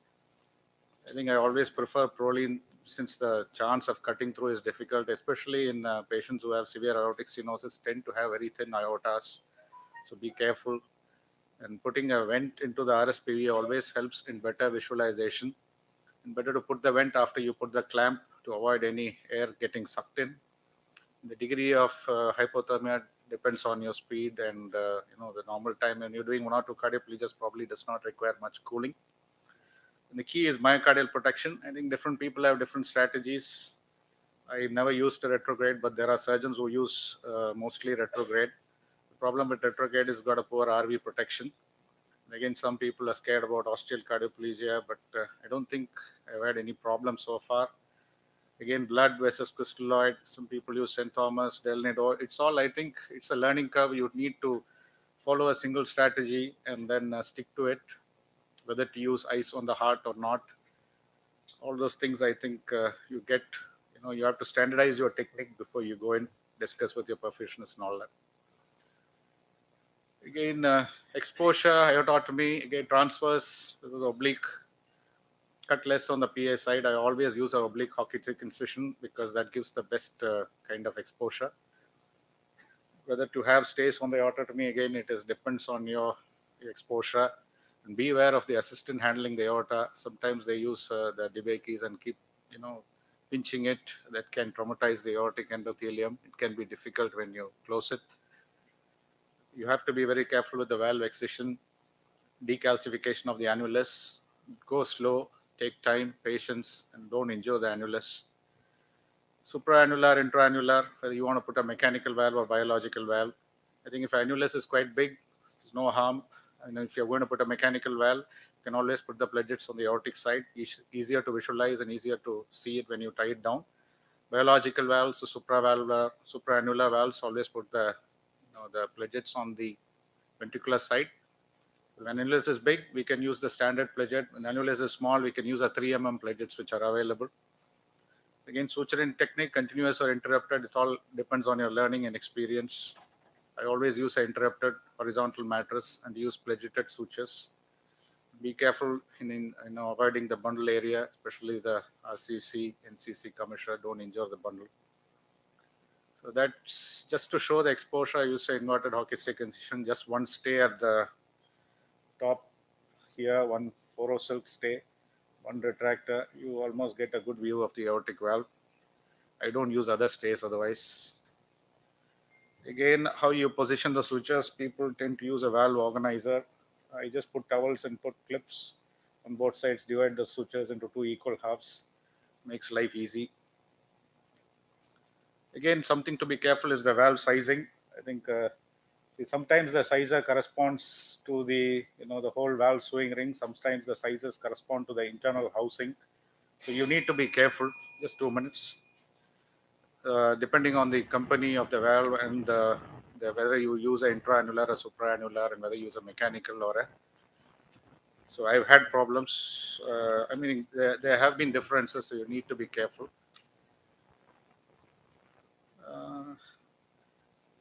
So just the continuing valve seating and tying, and then closure, whether you use single layer, double layer. Some people routinely use glue for the thing. It depends on the availability of resources. Post-operatively, I just had one problem I want to highlight. The question is whether to use anticoagulation even for bioprosthetic valves. I had 2 or 3 patients whom I put, this is a St. Jude BioCore valve.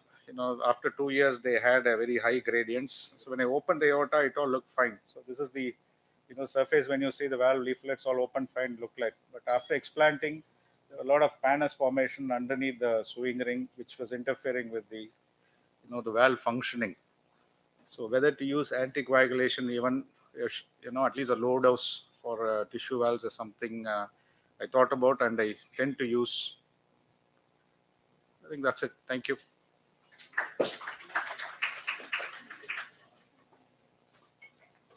Thank you, sir, for your detailed explanation on AVR. I now request the moderator, Dr. Tyagaraja Murthy, Chief Cardiac Surgeon, Ramakrishna Hospital, Coimbatore, to take over the discussion for the next 5 minutes on topic of mix and also AVR.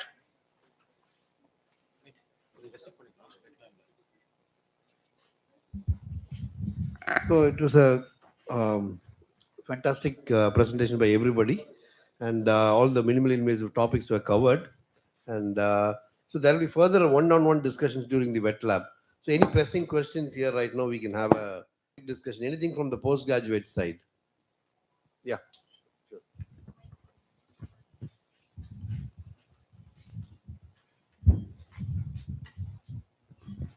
Good afternoon, sir.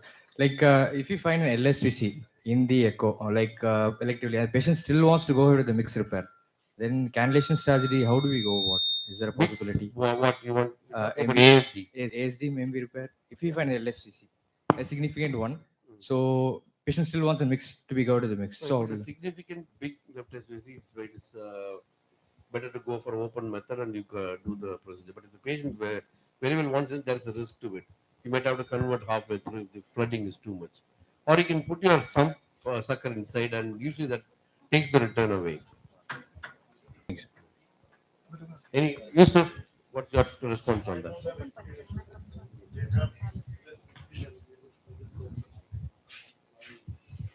At the end of the day, immediate safety and long-term outcome should never be compromised. That's one key for beginners as well. That's one reason we may have to convert more in the initial phases, but we do grow through that, and most of us do. Whatever we watch, whatever we train, conversion risks may be less, but it is always there in the initial phase. See, one thing you should always, when the patient comes to you with the, or when the patient comes with you with armed information, either from Google or something like that, you should stand your ground and say that you're the expert in this field. And you tell them this is safe for you, this is what it is. Ultimately, it is you who is going to decide on that patient, because patient can no way choose. They cannot be informed to our level. So the asymmetry of knowledge will always be there, and you have to use that ground for you. So patient will come and ask 100 things, or the relatives will come and ask you 100 things. You tell them straight away, look, these are the things I am going to do. I am going to the person who is going to be the surgeon, and this is what is safe for you. Okay, or else you plainly refuse and say, "Well, I'm not going to do it." You don't have to cater to every whims and fancy of the patient or the relatives. Yeah, we're not running a restaurant. I want well-made egg, or this rare beef and all this. Okay.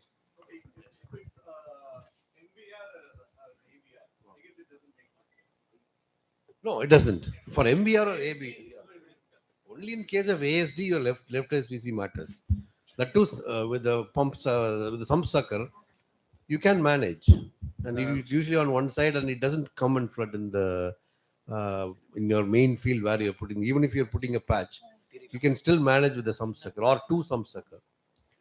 You can take a purse string on the coronary sinus and put a some sucker and then snug it. Yeah, you can do that. So Yeah. that's how you can avoid it. It will be a bit of technical difficulty in a mix, but it's okay. We can do still, but better to avoid and then go ahead with routine. But in terms of ASD, the sinus venosus sometimes can be a bit tricky.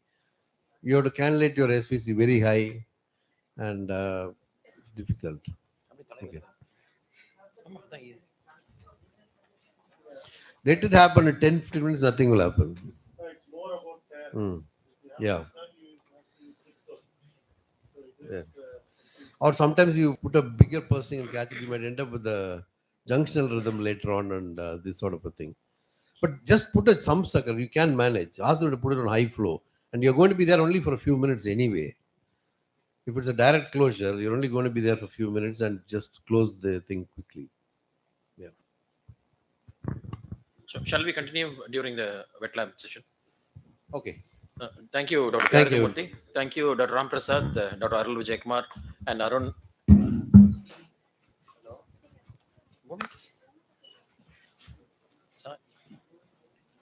So we shall continue with congenital session.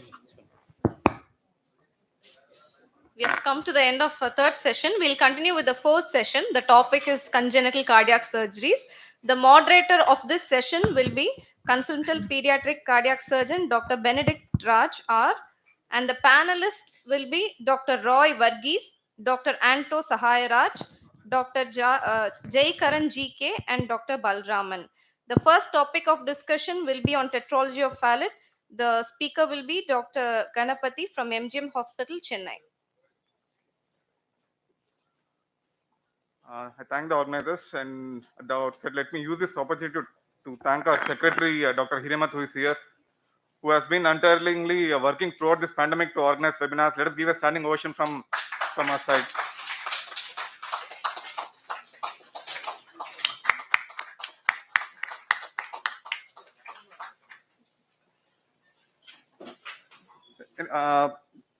See, tetralogy of Fallot is the complex of the simplest operation which a beginner may be asked to do.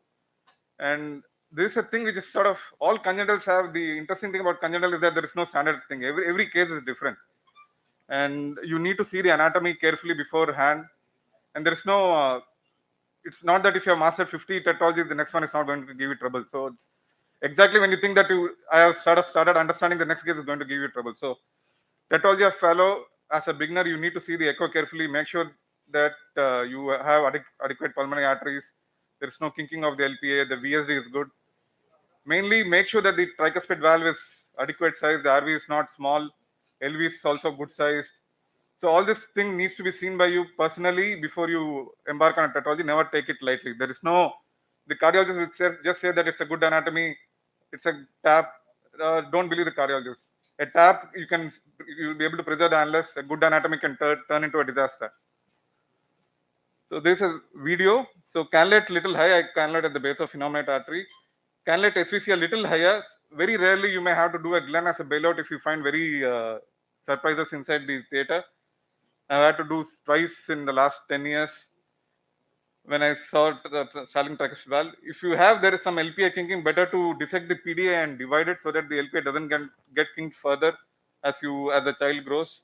If there's a BT shunt, also divide it. While giving the plegia, make sure that the root is distended and the heart is not distended, and make sure that the LA is adequately vented.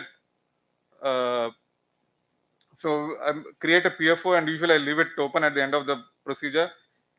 A PFO in a post-op tetralogy always saves you at the end of the day.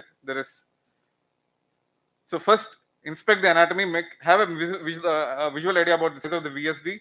So I'm inspecting the VSD here. Now I'm seeing the RVOT, the fibrous sauce at the infundibulum level.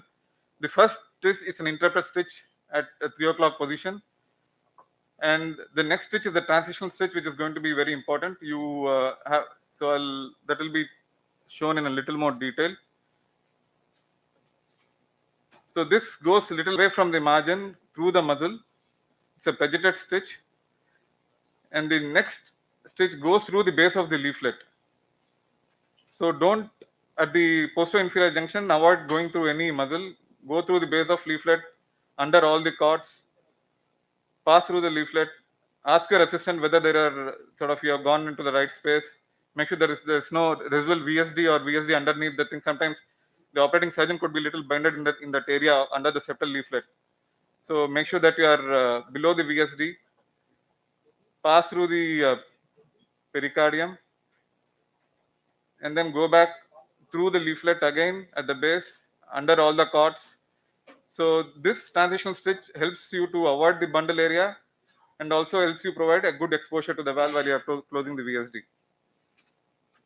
So while cutting the pericardium, I cut a little extra so that the subsequent stitches you can pass through the pericardium, which is down, instead of having to cut every time. So when you have an increased return, just cool the patient a little more and then reduce the flows. Previously I used to use a 0.4 mm Gore-Tex patch. Of late, I find glutathione treated pericardium is much better because the TR incidence after this thing is much less. But the advantage of using a Gore-Tex patch is that once you close the VSD, you clearly know the margins, and while cutting the muscle bundle, you can stay away from the VSD portion. So depending on availability, I have started shifting to glutathione treated pericardium of late. So once the 3 o'clock stitch is passed, you lower it, get the patch inside the VSD. So that helps you take the subsequent switches. So the important thing is the assistant in this part of the procedure. The retraction has to be very gentle. So I keep requesting my assistant to be gentle, especially the one on the right side, which has to be pulled towards the right shoulder. So when it's not necessary, you just ask him to relax. So take every switcher at a time. So you just take one switcher at a, in the sense the traction has to be just enough so that you can the exposure to take the next switcher. And once the traction switch is passed, you tie it. And while passing the switcher, if you have any sign of leadway, or if you think that switcher is going to lose, immediately take another additional switcher. Just a couple of minutes more. So after the VSD is closed, make sure that there are no residual VSDs, especially in the inferior part and also at the superior portion. Can I speed up the thing a little bit? So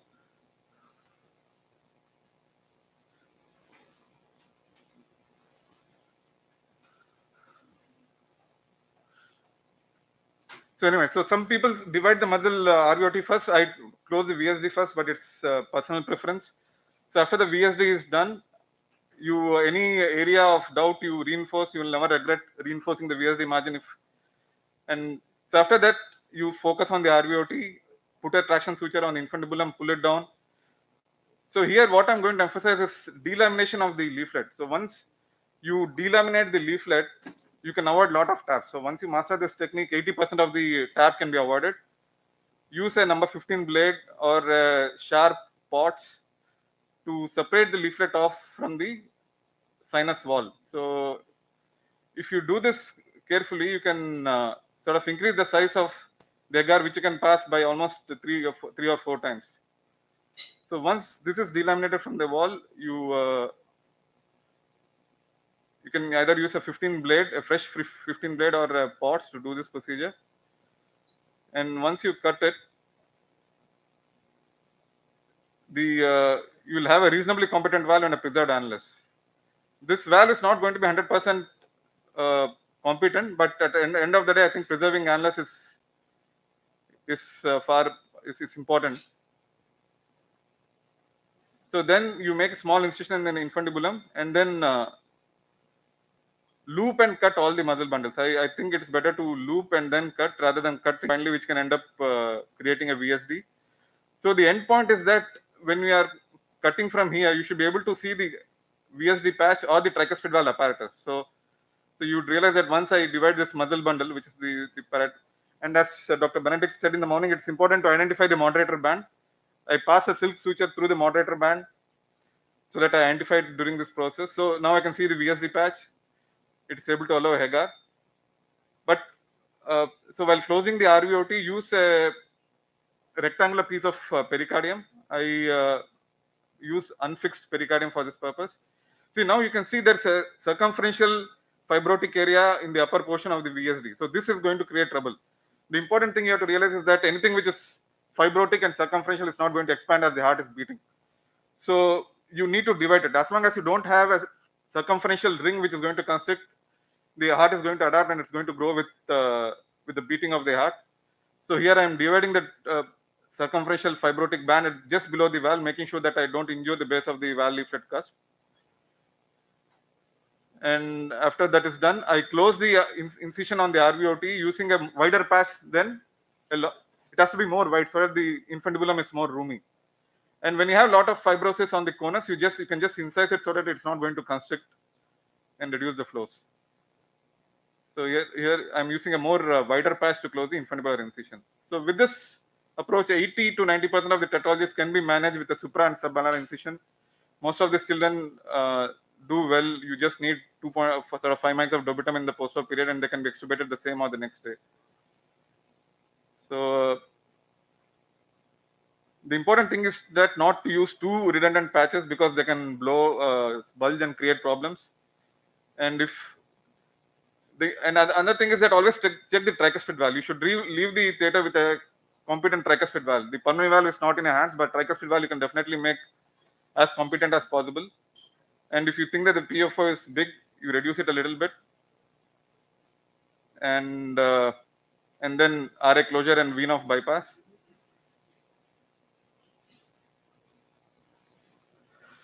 So I'll just go through the tips again. Branch PS size is the major determinant of outcome. So look at the PS carefully. Get a CT angiogram if in any doubt. Sometimes you can have a small tricuspid valve, so that is the importance of looking at the echo yourself. And if the infundibulum is very, very long and narrow, and it's a big child, a conduit is much better. Sometimes if you're going with intention to do a complete repair and you find things are not all right, you can another option is to do just a palliative RVOT patch. Just open the RVOT and put a small patch, and that will make sure that the PA grows uniformly. While closing the VSD, stay close to the aortic annulus, identify the moderator band, loop and divide rather than just cut. And if there's a shunt or a PDA, dividing is better rather than just tying. And make sure there is no circumferential fibrotic obstruction, and never leave the theater with a suprasystemic RV pressure. A competent tricuspid valve is very useful at the end of the procedure. A small PFO helps. You can try different ways of having a competent pulmonary valve, monocuspid, bicuspid, or Sung's repair. Make the incision on the RV as small as possible. And if the RV pressure is high and if you think that you have done an adequate job, just wait in the theater till things settle down. The most important thing in tetralogy is that they'll sort of declare themselves as you go after the bypass over the next half an hour or so how they're going to behave. And if LPA plasty is required, use two separate patches rather than single patch because it tends to bend and buckle at the as you go to the LPA. If you delaminate pulmonary valve aggressively, you can avoid translunar patches in most of the cases. If in doubt, don't leave the chest open. And in the post-op, if there is low cardiac output, that's a separate thing altogether, and we'll discuss about it later. Increasing core temperature is usually the first sign, and watch for this when, in any case, any child, even if you have done a good job, can potentially go into low output in the post-op. So thanks for your hearing. Thank you, sir, for the elaborate video and the tips about TOF. Okay, we'll continue with the next topic of discussion, systemic pulmonary shunts. The speaker is Dr. Sabari Menon, who is an associate professor from Sri Chitra Hospital, Trivandrum.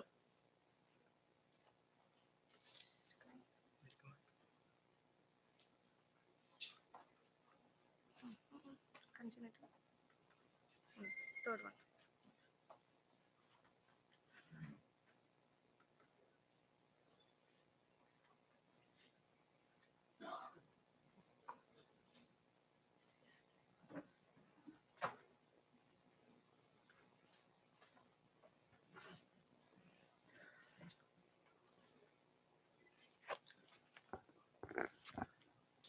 Hello, everybody. At the outset, I'd like to thank the organizers for inviting me, and I'll jump straight away to the topic. So, I'm going to talk about systemic to pulmonary shunts. So, what are the objectives of a systemic to pulmonary artery shunts? There are basically two objectives. The primary objective is to increase the pulmonary blood flow, and the resultant benefit would be an increase in saturation for the cyanotic patients. But we have to know that this comes at a cost, and the cost is when you do a systemic to pulmonary artery shunt, there would be significant steal from the systemic circulation, and there will be volume overload of the ventricle. So there are a lot of systemic to pulmonary artery shunts, and I would say that it is a systemic to pulmonary artery shunt which ushered in the era of cardiac surgery after Blalock and Taussig came up with the BT shunt. So I'm not going into the details of each of these shunts, and what I'm going to focus is purely a neonatal BT shunt, because a neonatal BT shunt, when compared to regular BT shunts, is definitely a different ballgame. So what are the indications of doing a shunt? So primarily it is because of decreased pulmonary blood flow. But so what are they? They are either pulmonatresia VSD or a pulmonatresia intact septum, or single ventricle physiology patients with decreased pulmonary blood flow, and or the various types of TOF physiology which would require a BT shunt.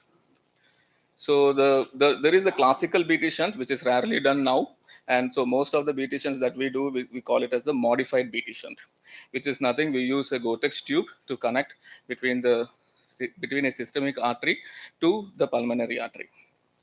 Now, if you compare various procedures in terms of its execution, the simplicity of its execution, and the potential of this particular procedure to give a sleepless night to the surgeon, I can assure you that a neonatal BT shunt would rank right on top. And the reason is this. This is the current era mortality for a neonatal BT shunt. Say if you do it for a biventricular physiology, the mortality is 5%. For a single ventricle physiology, it is around 7%. And for certain diagnoses like pulmonatresia intact septum or certain complex heterotaxis syndrome, it's in double digits. So the mortality for a neonatal BT shunt is unheard of when compared to other procedures. So why do they have such high mortality? It's primarily because one is the age of the patient, especially neonate, weight less than 2 kilos, complex diagnosis, complex anatomy, and in case if the child needs cardiopulmonary bypass run to do the procedure, then the mortality increases. There are two common approaches. You can go by primary median sternotomy, or you can go by thoracotomy. My personal approach would be through sternotomy. Each approach has its own advantages and disadvantages. Now, if you go through a sternotomy, you can better assess the pulmonary anatomy. The PDA can be controlled. The PA plasty, if it needed, you can do a PA plasty. The shunt can be placed more centrally. If in the event of any mishap, you can easily initiate a cardiopulmonary bypass run, and the takedown is easier. But thoracotomy also has its advantage, and the biggest advantage is thoracotomy, you place the shunt quite distally, and therefore you can oversize, and therefore the shunt overflow may be less, and it avoids reduced sternotomy. How do you size the shunt? We go by this basic thumb rule. That's if the child is less than 3 kilos, you go for a 3 mm shunt. If it is between 3 to 5 kilos, if the child is nearer to 3, you go for a 3.5 mm. Child is nearer to 5, go for a 4 mm. If it is more than 5 kilos, 4 or 5, depending on the sizes.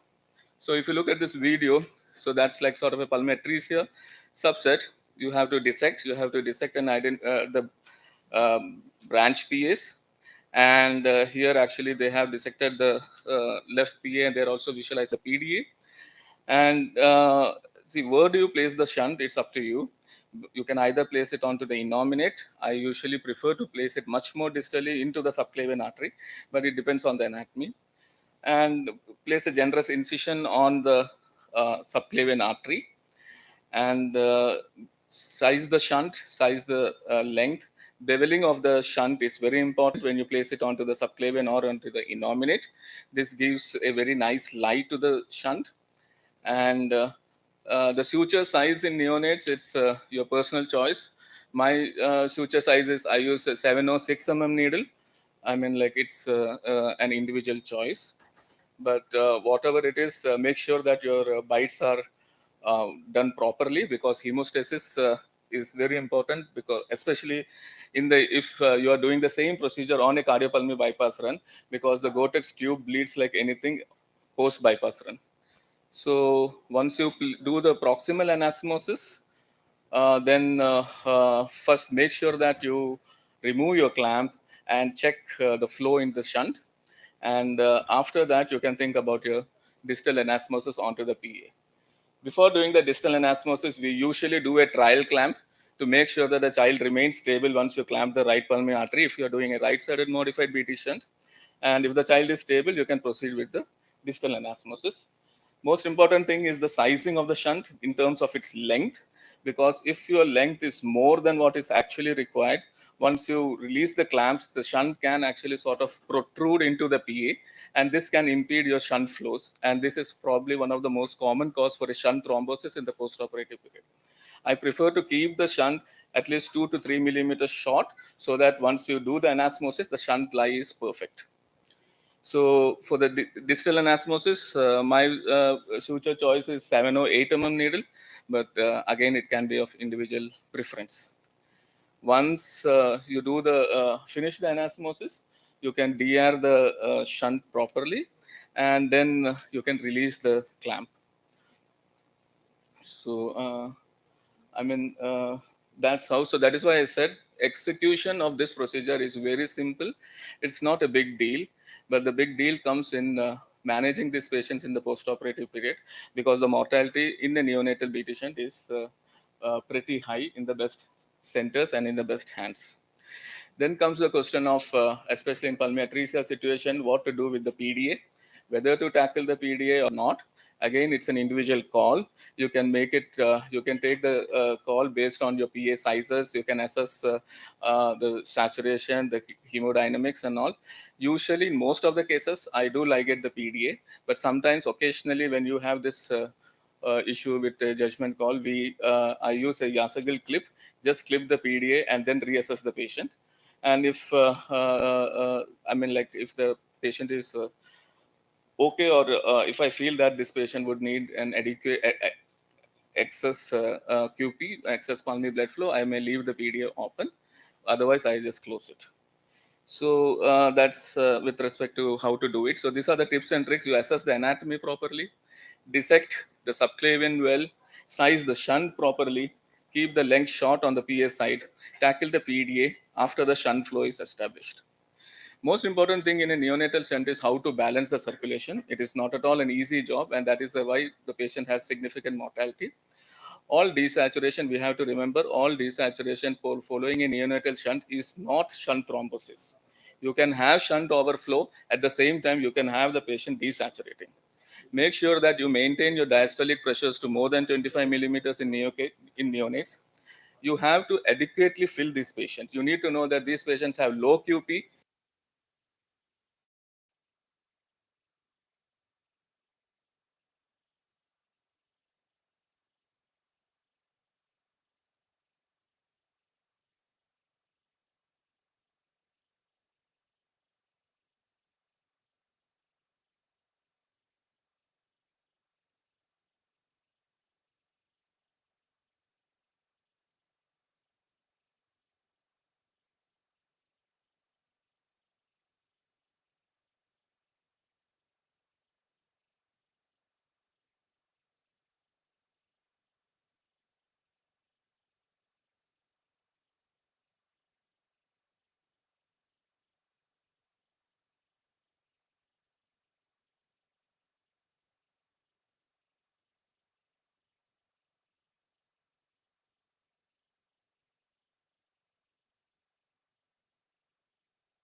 And if you know what is your mixed venous oxygen saturation, at any given situation, you can immediately calculate what is your Q.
Which is the up and down. This one, sir.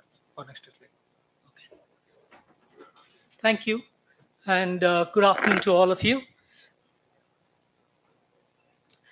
Mm, Looking at transposition, basically, you know that it was described way back 1797 by Bailey, but then it was named as transposition by Farey et al.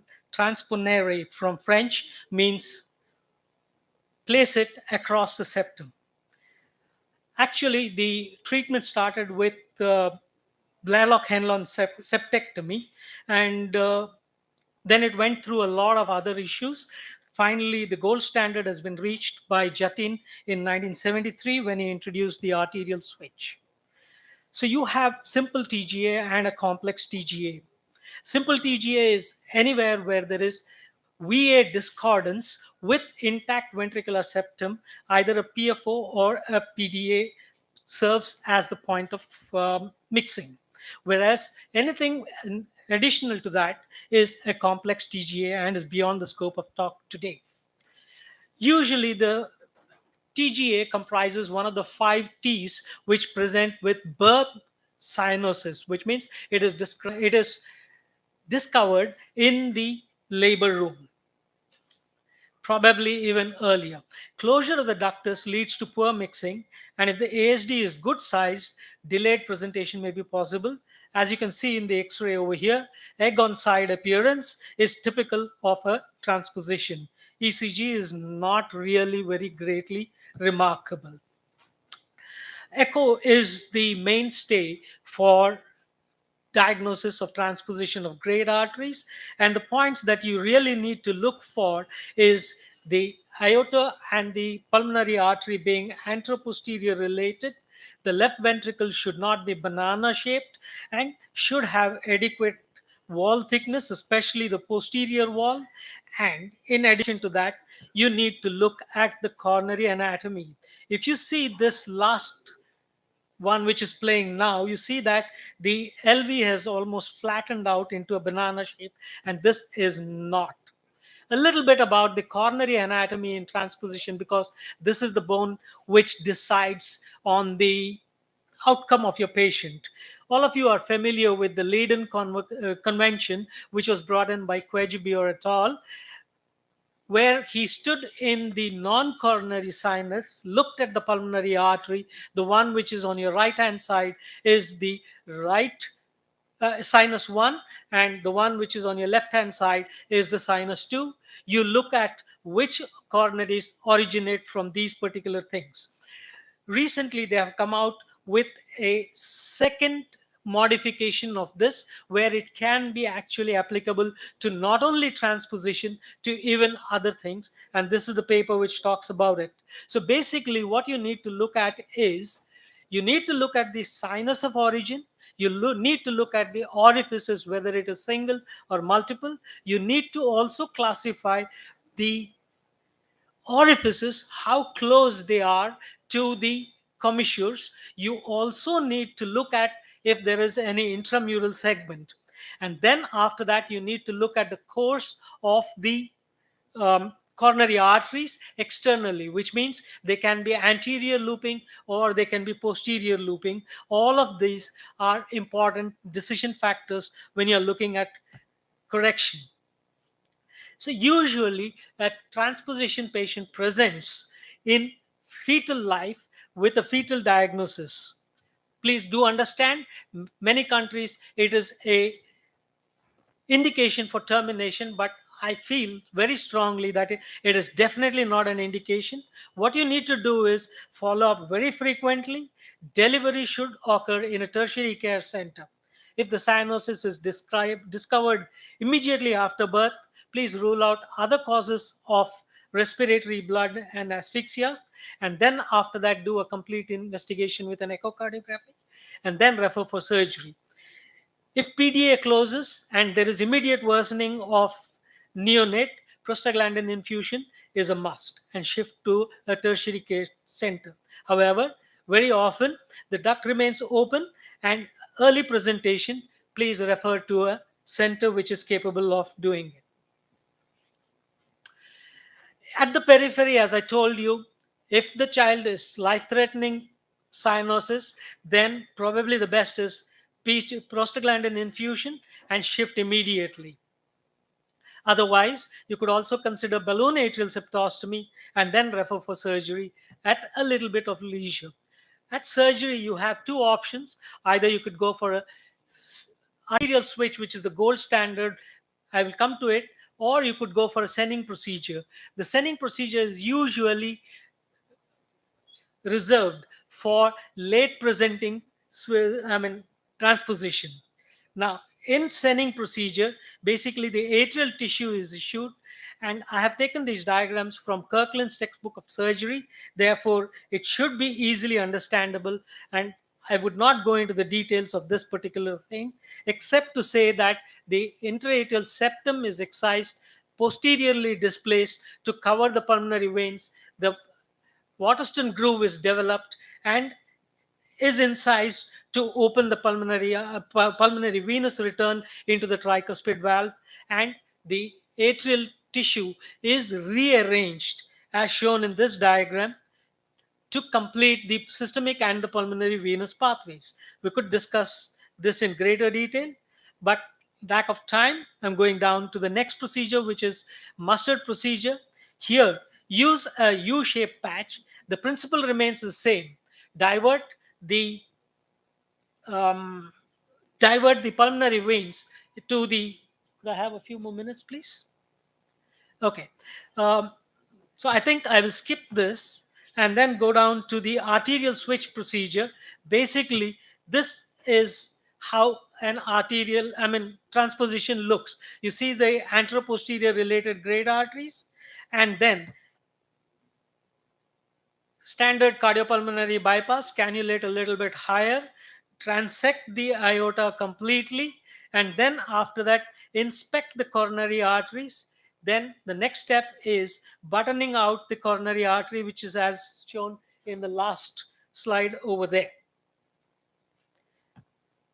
Obviously, you have to take a lot of care when you're buttoning out the coronary arteries. And then after that, the next one is transect the pulmonary artery completely. You stay as close to the bifurcation as possible so that you can use various techniques for uh, use of the coronary button transfer. The next one is showing you the coronary transfer. You can use either a trap door, you can use button, you can use closed technique, you can use open technique. What I've shown you here is the open technique, and there are many issues with that. And the most important thing is to do the Lecomte maneuver, which is being shown in the last this one, which is actually basically very simple. Bring the PA anterior, and then afterwards the buttoned out areas are filled with pericardium. In addition to that, you After that, reconstruct the pulmonary artery. And once the pulmonary artery is reconstructed, we need to look, we have completed the arterial switch. Rest assured, none of the junior people are going to be doing the arterial switch for the next 5 years at least. It took me about 7 years before I got my first arterial switch to do. Timing, usually the first week up to first month of age, and can be stretched up to 6 weeks. Beyond 6 weeks, an ECMO backup is very essential, or you could go for a two-stage rapid arterial switch. However, currently the Senning is being revisited, and it's usually good. So carefully evaluate the LV and the coronary anatomy PDA ASD. Age around about 1 month, weight 3 kilograms or more. If all of them are beyond doubt, proceed with an arterial switch. Otherwise, do a Senning. It's a much easier operation and more a less mortality compared to the arterial switch. Leave a loose band, the child may become fit for an arterial switch at a later date. Thank you. Thank you all for your patience.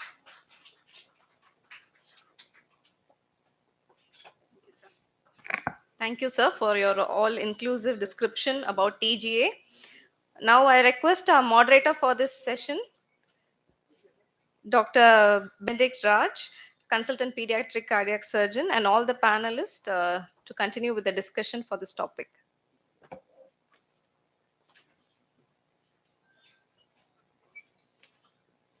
Thank you.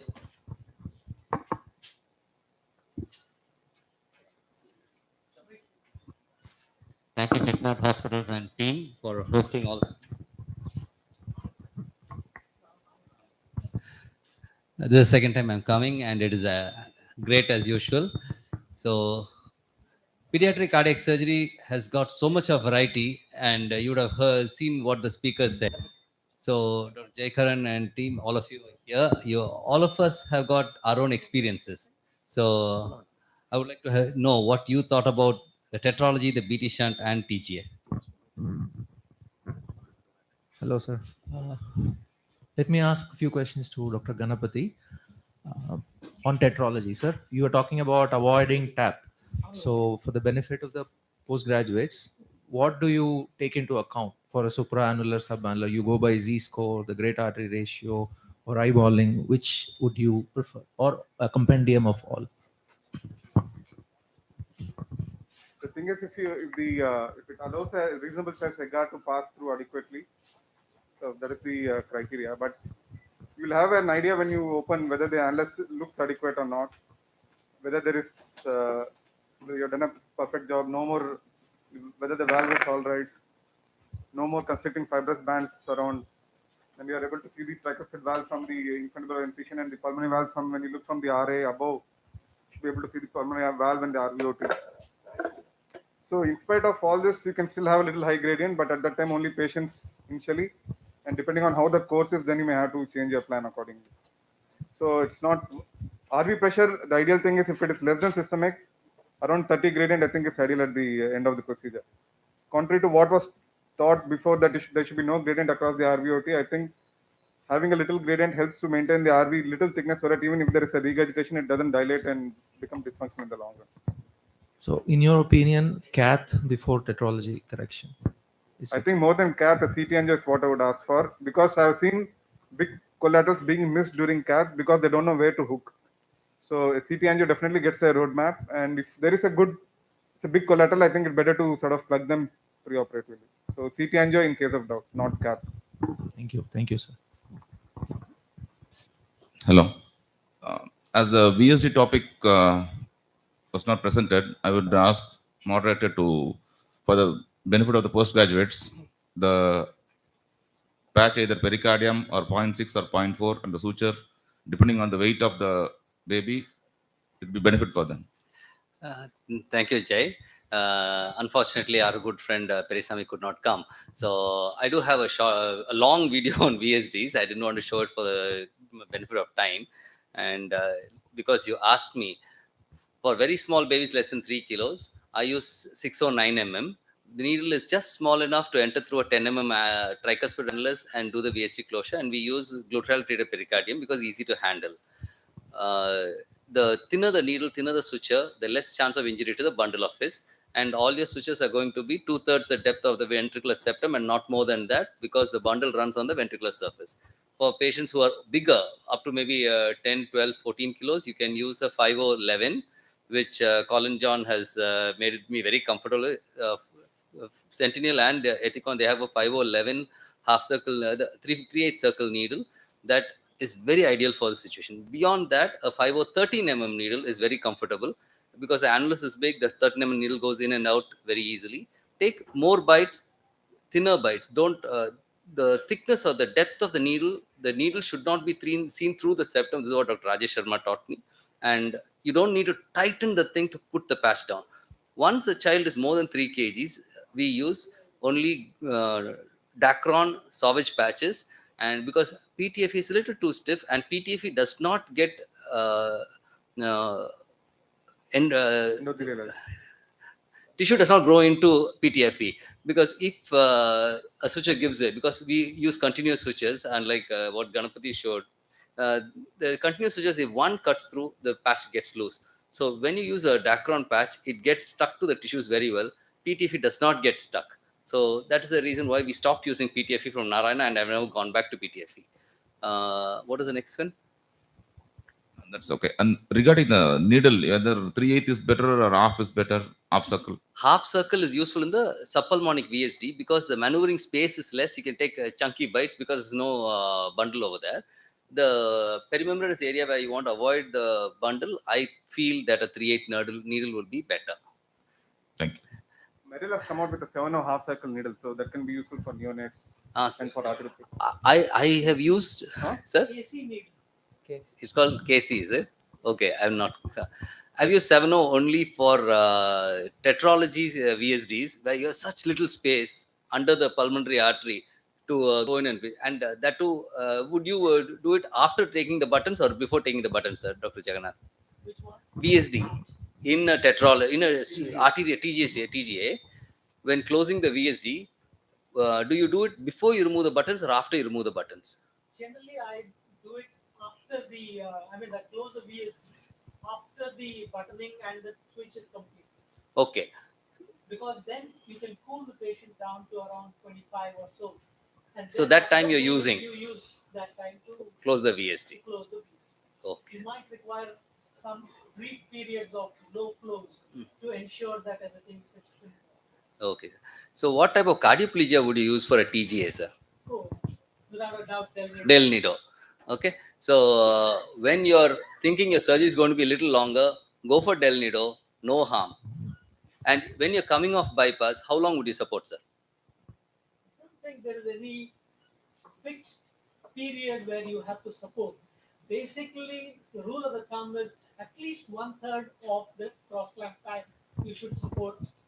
By that time, usually the rhythm recovers, the ventricular activity actually recovers, and you will see that the ventricle begins to squeeze, not, like this, it rotates. There is a torsion. The twisting. The torsion is what you need to observe before you can wean the child off cardiopulmonary bypass. Roy, Anto. Hi. How many of you use transesophageal echo to assess the function of the heart with coming off bypass?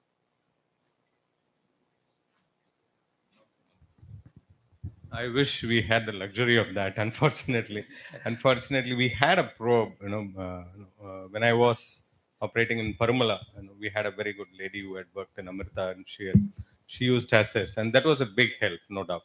But I think most of us are used to needling. You're talking about mostly tetralogy. Yes. VSDs, most often than not, we are okay if at all we do a step up.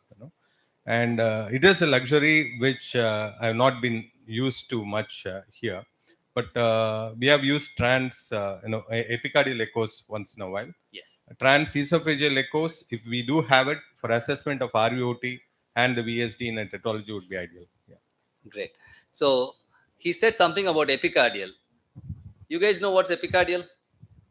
PGs. So you've seen it being done. So why do you do epicardial echoes?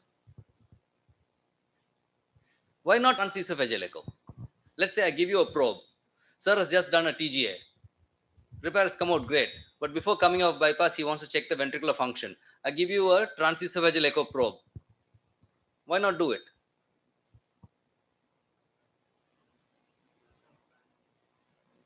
Poraka parada. Doesn't have a mic. Okay, that is because the probes are not for very small babies. Our patients are 2.5, 3 kgs. So you can't put in a probe for such small babies. So epicardial works very well. Okay. In So fact, if you ask me, the epicardial echo assists the right ventricular outflow tract and the branch pulmonary arteries much better than what a transesophageal echo. I think probably tetralogy, I would prefer an epicardial echo to a transesophageal. transesophageal. No. And Ganapati uses transesophageal echo for what else? No, if the child is big enough to tolerate, then I would like to have it for looking at de-airing purpose. Yes. So, since it always gives you what's happening when you come out, so I like that visual information all the time if possible. But in small children, it's the size constraint and the availability of the T probe which decides whether you are going to use it or not. Okay.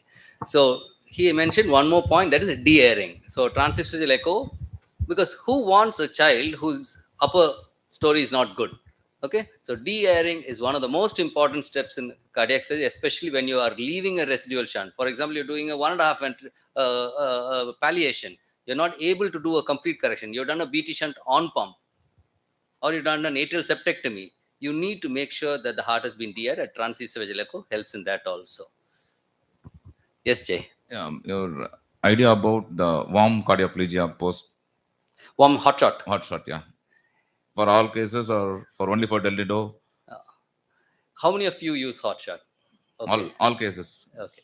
So I used to use hot shot, and then after Del, if I need a little more extra time, I used to give a St. Thomas and not cool the cardioplegia too much. And these are all sort of very personal. But then technically, the time you just spend post cross clamp, just like sir said, wait for the ventricular recover. I think that is as good as a hot shot. So Can I add in a little bit? Yes, sir. See, basically, what you're looking at hot shot is warm blood to be given into the root.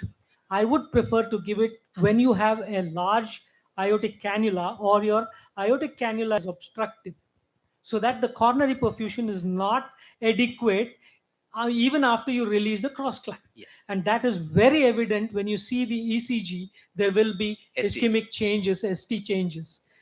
It could also be related to your cardiopulmonary, coronary transfer or any other issues. But rule it out. basically, in that situation, if you, through the same cardioplegia cannula, just infuse warm blood, nothing else, that Yes. gives you a very good idea about the coronary idea perfusion. about the coronary. Dr. Sabrinath gave some very important information regarding the BT shunt. What are the complications? Bleeding, thrombosis, heparinization, and everything. Okay. So, how many of you know what is Poiseuille's formula? +2 physics. PGs, I see only 3, 4, 5 PGs. Poiseuille's formula. Okay. So, so what are the factors that affect the flow across a pipe? Okay, the pressure gradient, the viscosity, all those things. Okay, so what are the things you can control, and that determines your flow across the shunt. So based on the quantity of flow across the shunt, he showed you how to assess the QPQS. So based on the QPQS, how to play with the lung perfusion, the quantity of blood going, the oxygen saturation, how to know when it is adequate, when it's not adequate, all those things. So it is not just cutting and stitching. And he used the best suture for his shunt, that is 706 mm. It's a very small needle. You need very good loop magnification for handling that needle. 706 mm, it will not bleed. Take nice bites, you won't have bleeding at all.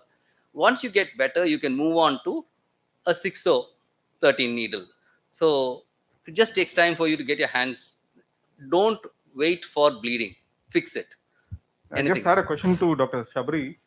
When you have LPA narrowing, when you're doing the shunt, how do you tackle it? Because I've seen some of these children come back with totally gone LPS. So I feel bad that whether I should have done it at the first time or. Again depends on the PA anatomy. Like say if I'm doing a right-sided BT shunt, so I just do the shunt first. So establish if you want to do it an off comp, if you want to straight away go on bypass, then it's a I mean like you can, yeah. So if you want to do a on off bypass first, finish off the shunt, and then tackle the LPS stenosis. Put in a No, but would you like to just leave the PDA patent so that you don't want to do too much? yeah. I always leave the PDA patent until I finish off the primary procedure. First do your primary procedure. Even for the LPA plasty, I just put in a Yasser clip onto the PDA, then do the LPA plasty part. What do you use for it? Autologous pericardium? Yeah, patient first. No, I tan it. I have one more question. It's like neonatal BT shunt is a huge challenge by any stretch. In fact, in Frontier, we are towards ductal stenting rather than going in for neonatal stent. And I'm not sure how many in the panel would concur with that. Ductal stenting versus a neonatal BT shunt. We are talking about a 5 to 6 iota, where you're going to put a 3 shunt is not a great shunt. I'm sure most of the Yes, panel would I agree agree. with that. It will get blocked. Going to put a 3.5 shunt, which is going to take away much of your QS into the QP. And we had challenges. I don't know what, that is the first thing. What were your thoughts versus ductal stenting? That is first. Second, I would be happy if you can touch upon the anticoagulation part. Yeah. The third thing is we are slightly different in the sense we have the rule of 45s. We have a hematocrit of 45, PO2 of 45, PCO2 45, mixed venous. I mean, that would be 30% anyway. So that's a slight, number-wise, 5 is not a huge deal. So two things: ductal stenting. Second is the anticoagulation. How do you handle it? Prostin, I'm sure that you would stop it before in the morning or just Yeah. as you enter the theater. Is that right? If you can. So to begin with, first at induction time we stop the prostate, and regarding the 40, it's just a thing. It can be 40, 45. It's not a big deal. And third thing is regarding sizing. When it is less than 3 kilos, we still prefer to put in a 3 shunt.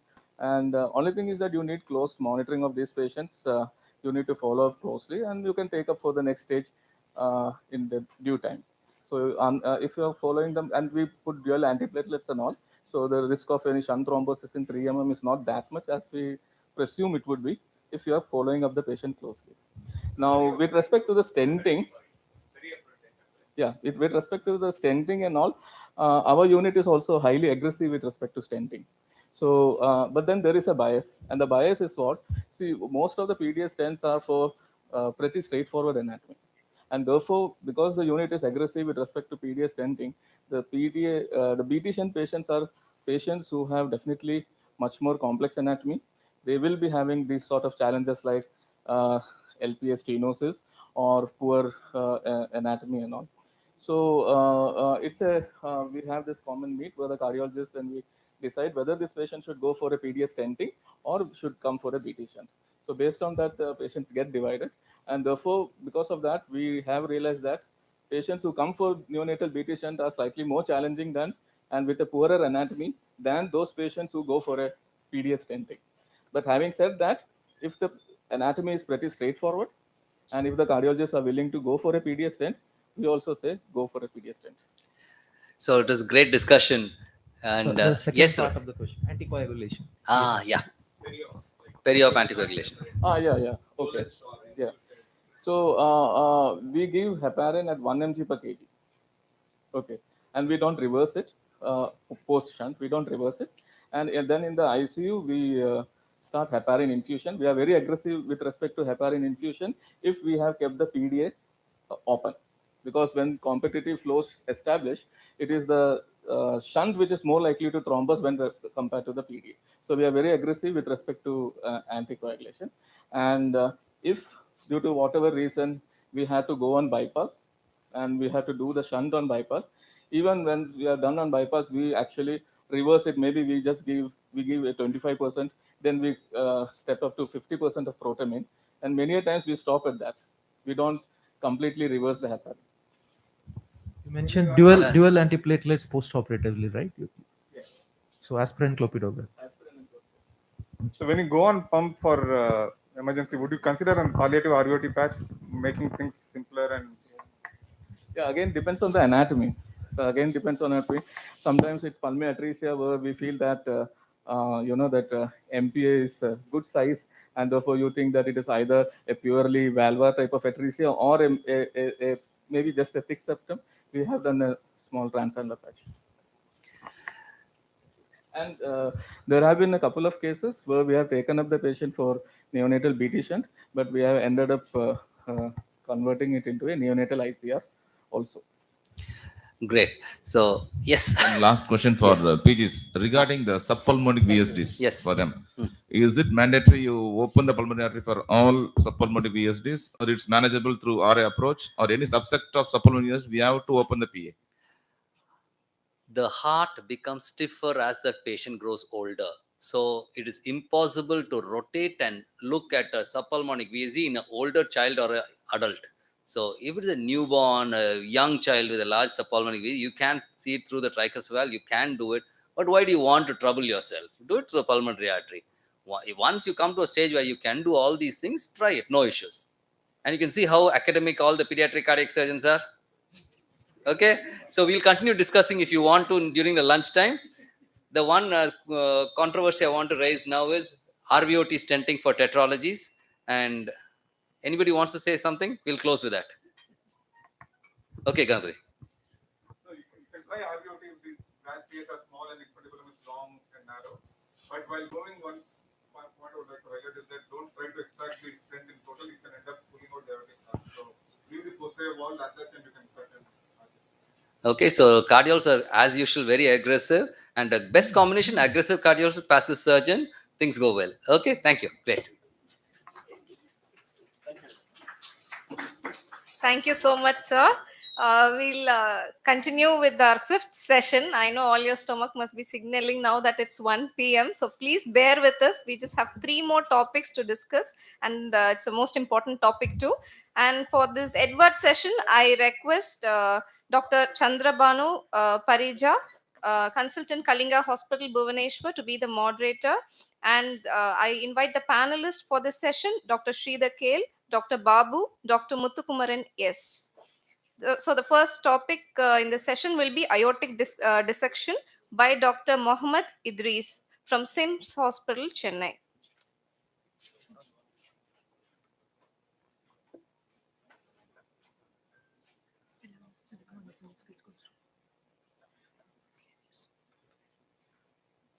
Second one.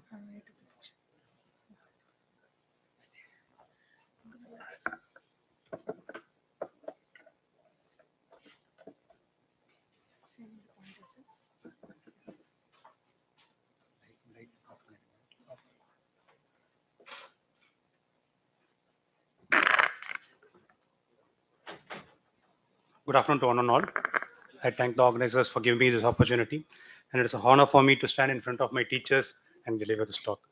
So, topic for me is aortic dissection. I'll be concentrating more on type A because the most important thing in dissection is about the cannulations.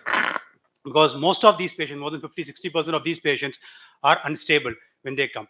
So, before taking into theater, we need to find a site of cannulation. During emergency, the best site for cannulation is always a femoral artery.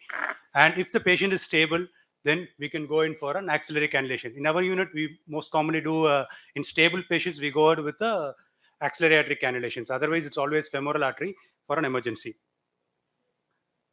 So regarding the type A dissection, it is always a general rule that it has been that you have to change the ascending aorta. So the proximal limit can be any extent, just ascending aorta, or a Bental's procedure, or a David's procedure. And there is a whole lot of discussion regarding the distal limit. It can be a hemi-arch, a total arch, a zone 2 arch, David's frozen elephant trunk, or hybrid. So we'll keep it very simple. As for juniors, the most important thing when you go out of this room, you should be able to do a root conserving ascending aorta replacement on an open distal anastomosis. If you're able to do this one, because the mortality for aortic dissection in 48 hours is 50%. And if you operate even with a 40% mortality, you're winning the situation, you're winning against natural history. So you can just replace the ascending aorta and send the patient home. The remaining we can always tackle at a later stage. So most of the units always prefer to cannulate, take a femoral artery and venous cannulation, and then do a sternotomy. And definitely always, even if the patient is stable, cannulate everything and then open the pericardium. Here you could see even a stable patient, when we open the pericardium, it can dislodge. The clots can dislodge, and the patient can bleed into. So the aortic disease, the clots are just holding because of the tamponade effect. Here we have to hold the aorta and then cannulate the venous canal in these patients. So always preferably cannulate and then open the pericardium. So in case of ascending aorta replacement, the first step is always to check the aortic valve. So take it from me, all the patients, or most of the patients, more than 70-80% of these patients always will have a competent aortic valve. The patients who have a competent aortic valve just prior to aortic dissection will always have a competent aortic valve, even if the echo shows a moderate AR. This is because the dissection flap is extending up to the root, and that is when the root is getting distorted, and the patient will be presenting with an AR. So most of these patients, the aortic valve can be conserved. So here you check the aortic valve. Hold properly at the three important commissures. Hold it properly and then inject. If you're not holding it properly, just hold at the three edges of the commissures, pull it up and then inject. If you're not doing it, the valve will become incompetent. So then when the valve is competent, then we go on for a ascending aorta replacement. So as a juniors, even if you leave a mild AR, it is okay. Just bring the patient out of theater. That is more important than doing big fundus stuffs and then not able to take a patient out of the theater. So the next important step is preparing the proximal aorta. So imagine this is the true lumen and this is the false lumen. So these tissues are acutely dissected and are very thin. So this has to be prepared properly. What we do is a sandwich technique, the Texas technique or the Pennsylvania technique, where we take 3 units of felt. One is outside the aorta, the adventitia. The other one is on the intimal layer. And the third one is between the 2 layers of the dissected layer aorta. So these 5, the felt, adventitia felt, intima felt, these 5 are sewn together and we form a tough tissue over which the aorta, or which the prosthetic material is sewn. So where we have to take a horizontal master stitches, inside out, outside in, outside out, inside out. So take continuously so that all these layers are together, so that you form a tough tissue over which the prosthetic graft is anastomosed. So this is how we prepare the root. So this is one felt between the dissected layers, and then place. So you can use a single strip of felt between the layers, or if you're convenient, take a long strip, and then there is one felt outside on the adventitia, and then another felt on the intima. So then take a horizontal mattress sutures so that you fix all the fly layers together and form a tough tissue. During this process, the patient can be cooled down to 24 degrees. If you're a beginner, give a liberal cooling. Take down even to 18 or 20 degrees, because it gives you additional air. If you have a time delay, the patient can always be protected, because there are a whole lot of things which happens in dissection. Even after a cross clamp, a malperfusion can happen. So as a beginner, always better to cool down further. Even 20 degrees is good enough. And then next comes the antegrade cerebral perfusion. So as a general rule, now we have moved on from on clamp distal anastomosis to open distal anastomosis. This is because on a clamp, when you clamp on a dissected aorta and you do anastomosis, the clamped area is always dissected. So when you release the cross clamp, the anastomosis, that part can cause a future dissection, can be a point of source of this future dissection. Hence, always it is an open distal anastomosis. So open distal anastomosis will need a antegrade cerebral perfusion. So when you go on a TCM, so the important steps is, so the surgeon, perfusionist, anesthetist, and the assistants all have to work in coordination in the next 15 to 20 seconds, so that the patient goes on, doesn't go into the brain. So the first step is Trendelenburg patient, put the head down so that air doesn't go into the brain. So you have a cross clamp here. The next step, put another cross clamp on the innominate artery. If there is perfusion going from the axillary artery, ask the perfusion to reduce the flow only to the axillary flow. and then snug the left subclavian artery, ask the assistant to snug the left subclavian artery. So now, then the third step is remove this clamp so that the perfusion is only to the axillary artery. The rest of the body doesn't have any perfusion. So now put a sucker and trim off the aorta, whichever you want, we trim off the aorta. And then the next step is clearly see the left subclavian artery, release the snugger, and put a antegrade cerebral perfusion. So now the brain is protected and the rest of the body is under TCA. So this is how it has happened. It all happens within 15 to 20 seconds. It has to be a well-coordinated synchronous movement.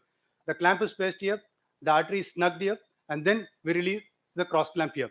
So immediately put a sucker. If you delay putting a sucker, the blood will go into the coronary arteries and you might, the plegia can be washed up. So suck out the plegia. Then pass an antegrade here into the left common carotid artery. And then prepare that, inspect the arch for any additional tests. So it is a rule that you should always inspect, but being a junior surgeon, do not attempt any arch surgery. So just finish off, just take the patient out with just a heavy arch replacement. So here, prepare as a proximal aorta, just put a felt outside inside. Here it is very difficult to put a felt in between the layers of dissected aorta. So just put a felt inside and outside. Prepare as you prepared in the proximal aorta, and together make it into a tough tissue.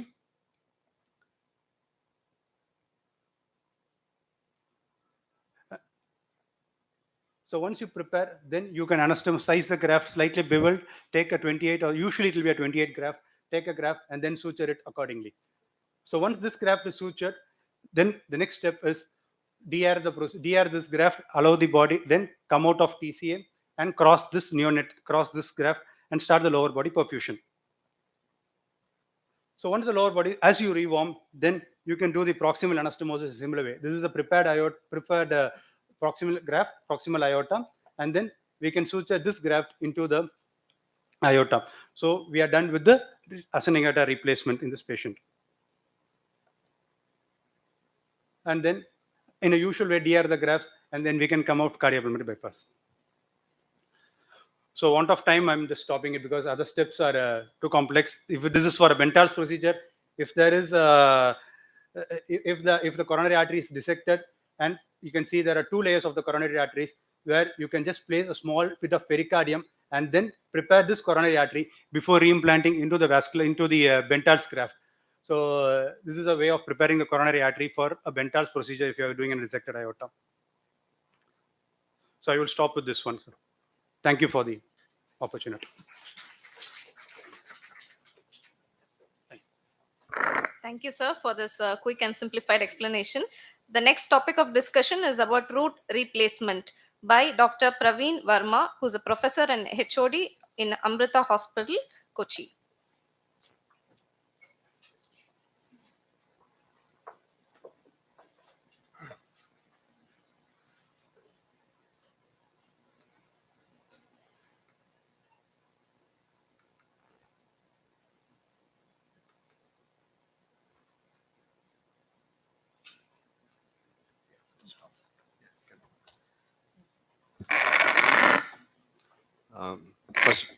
First of all, I thank the organizers for inviting me. So this is a whole video on aortic root replacement. So aortic root replacement was previously called Bentall de Bono operation. So who is Bentall? Bentall was Hugh Bentall, who was the first professor of cardiac surgery in UK in Hammersmith Hospital, and Antonio de Bono was his fellow. So the first root replacement was done in 1966 for a young Marfan. Can you play this? And the Americans modified this as aortic root replacement. So this Bentall de Bono thing has gone away. So in Bentall or aortic root replacement, there are basically three techniques. One is what is called as the implantation technique, that has gone away. Second is the Cabral technique, where you use a 6mm graft that is used for a redo Bentall's when the aortic root is frozen.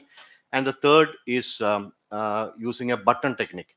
So this is a 54-year-old man with a bicuspid aortic valve with an ascending aorta of around 5 centimeters. So 5 is the rule. Usually 5 centimeters, when the root is enlarged 5 centimeters, we go for a Bentall. So the first step is, of course, cannulation we do on the ascending aorta. Sometimes we do on the arch or subclavian. So mostly now we do the arch aortic cannulation. When we cross clamp, we always give a retrograde cardioplegia first because there can be some amount of AR. So the first step in Bendal is transection of the aorta well above the sinotubular junction. The second step is excise the valve, and third step, that is you excise the valve and size the valve. The third step is to take out the buttons. So the button, if you take out the button, you have to have a liberal in you have to be little liberal in taking out the button, because you should not be, especially on the right side, because can you see that there is a small corner branch. So if you go very close to the right coronary, you can injure the the corner branch, and you can have a right ventricular dysfunction. So what we are using is a Valsalva graft. So typically we use three sizes above. Like if you are using a 21 valve, we use three sizes above. There's like a 24 Valsalva valve graft. And if it's a straight graft, we go 5 sizes up. And you can see that the valve is actually implanted inside. This is a technique because if you have to redo it, then you can take out only the valve. You can just cut out the valve and place a new valve inside.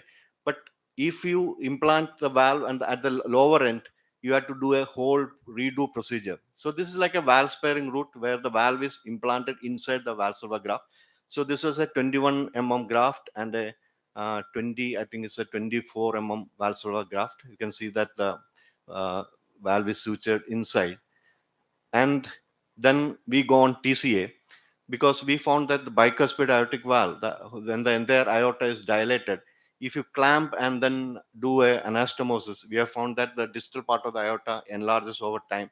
So most of the bicuspid aortic valves, we go on TCA, and we cool below 18 degrees. And usually the TCA can be, I mean, the TCA time is only like 17 or 18 minutes by this time. Have you noticed one thing is that the surgeon, I'm not the surgeon here, it's my professor, Dr. Prem Shekhar.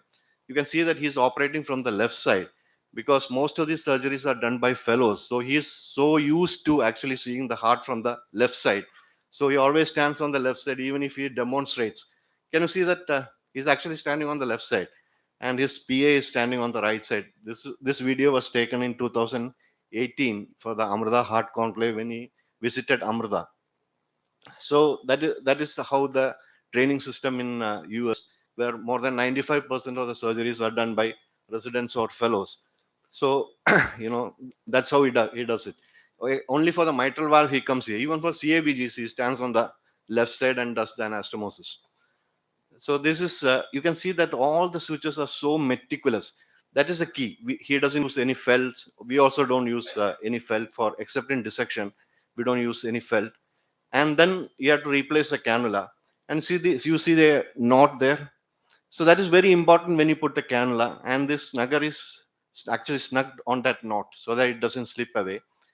Then you go around all the annulus, you go around meticulously. All sutures are everting sutures, so you have to meticulously place the sutures, make sure that the sutures don't cut through. And typically if you use a 21 valve, roughly around 21 sutures are taken all around the annulus, everting sutures, and then it is passed through the valve, passed through the graft. And the next step is tying the sutures. So once you tie, make sure that there is no gap. If there are gaps, you should take 40 pledgeted sutures to close the gap, because if there is a bleeding from there, it can be catastrophic. And the fourth step is fashioning the or putting the buttons.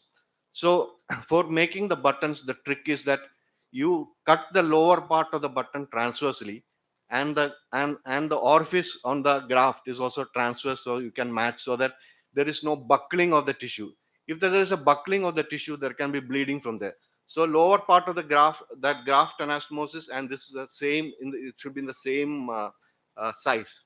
So once you finish the left, the key is the left is that left should always be grafted, put below, and the right is above.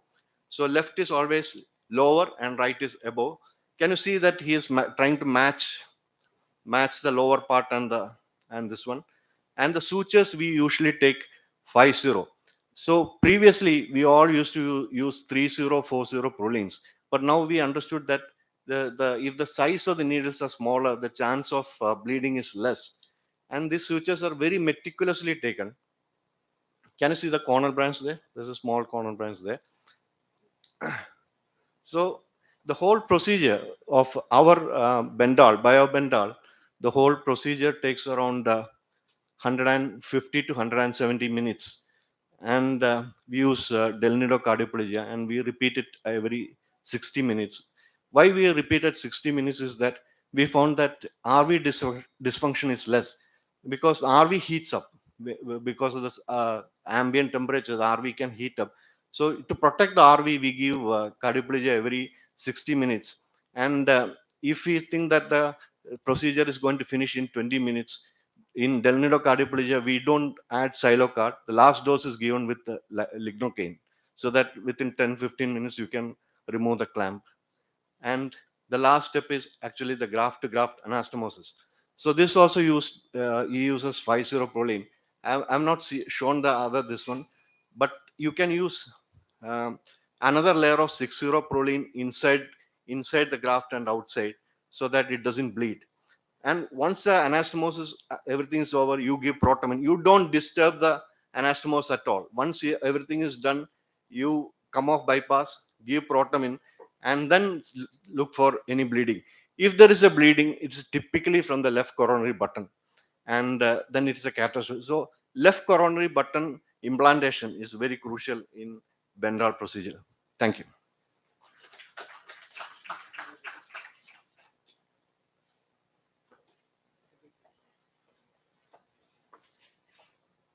Thank you, sir, for this very clear video presentation. The next topic of discussion is on root enlargement. And the speaker is Dr. C.S. Hirimath, who's a professor and HOD in Satya Sai Hospital, Bangalore. Hi, sir. Check once. You have a pointer? Yeah, sir.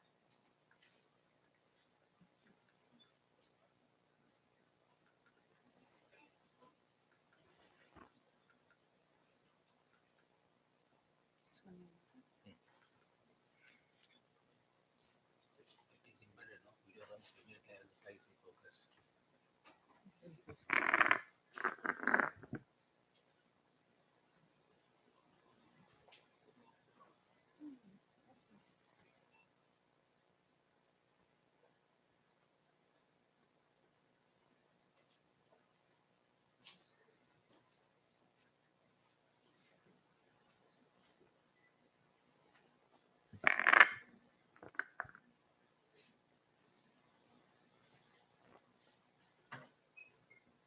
Good afternoon. At the outset, let me thank the organizing team once again for inviting me. The topic chosen was root enlargement. Well, I would say it's not everybody's cup of tea. Let me go ahead, and 7 minutes is very less to complete a root enlargement. And I request the organizing team to bear with me for a few more minutes to complete, as it is interesting for the youngsters what is root enlargement, how we go about. There are no conflicts of interest. The outline is mainly a small aortic root, the anatomy, decision making, techniques, considerations, and choices, and the outcomes. As we all know, aortic root enlargement, it's an invaluable surgical technique that deserves the attention of a surgeon involved in valve surgeries. Essentially, skill for adult and congenital CT surgeons. Insertion of an appropriate sized valve processes in a patient with a small aortic annulus to mitigate patient process mismatch. Performed properly by an experienced cardiac surgeon, the technique is safe and reproducible.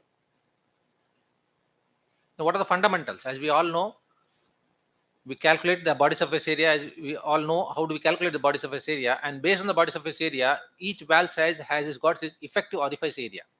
Take any valve, the effective orifice area invariably comes to the below mentioned values.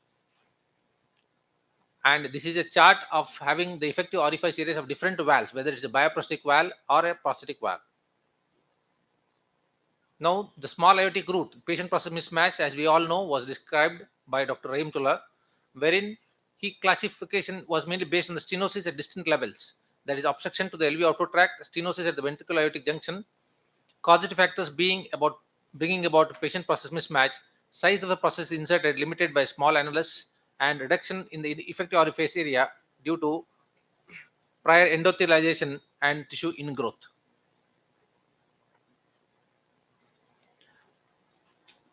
What is effective orifice area, or and compared to ppm? That is mainly when it comes between 0.65 centimeter square per meter square to 0.85, and if it is between 0.65 to 0.85 it is moderate, less than 0.65 it is severe ppm.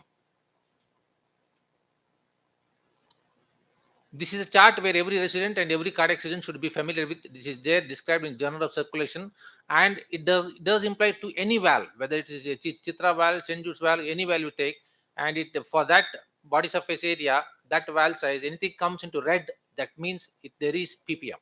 Anything is in green is acceptable, and that in yellow is a moderate ppm, what one should be aware of. This chart should be there in the OR, or the operating surgeon should be familiar before he puts knife on any aortic valve replacements.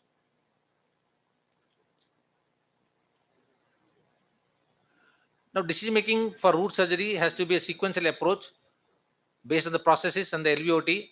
And if there is LVOT or obstruction, then where is it exactly placed, and what is it, whether it is dynamic or fixed, how to resolve it, and approach. Everything has to be pre-planned. You can't plan on table. Root enlargements are not planned on table. It should always be pre-planned.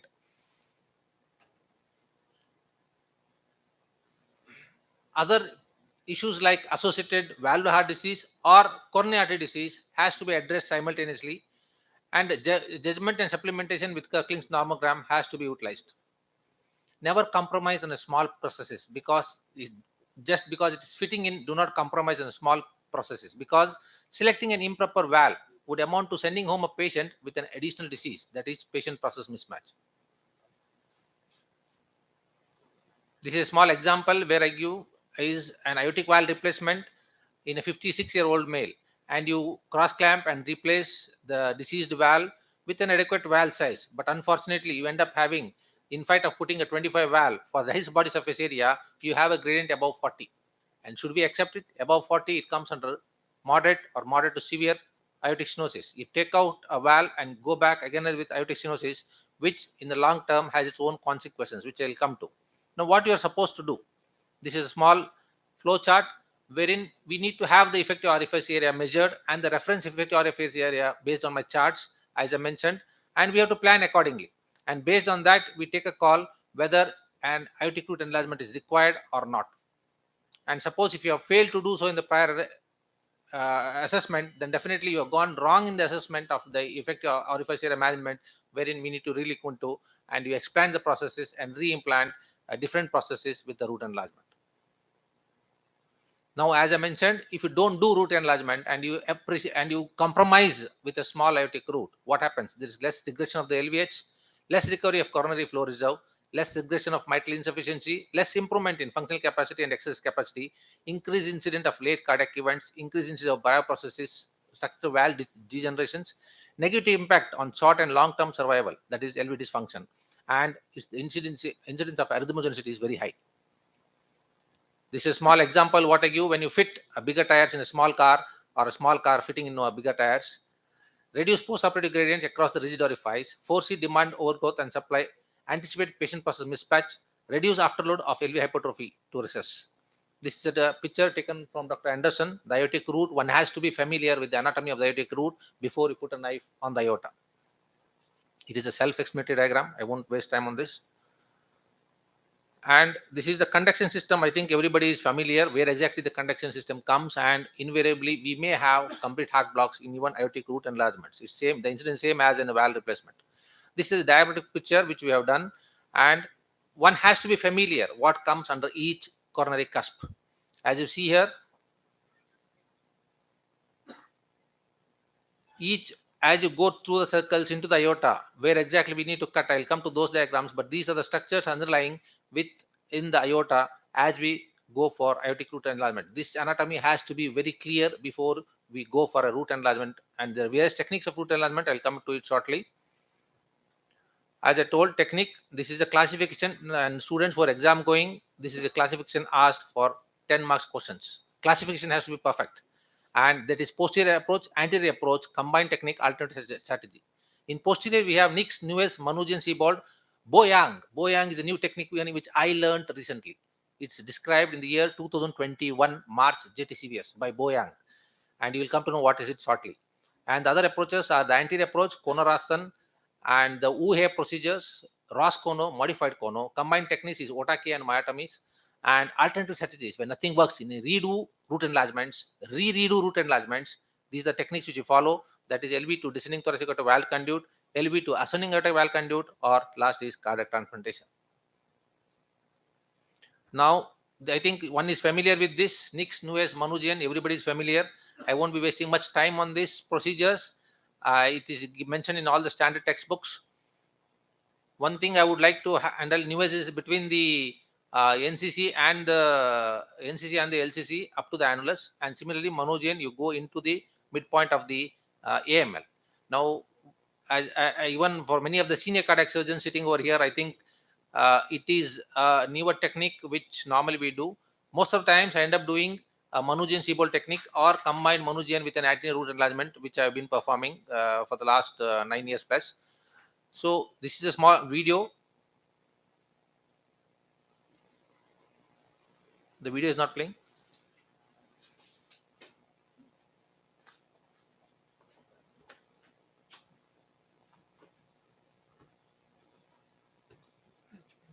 It's playing.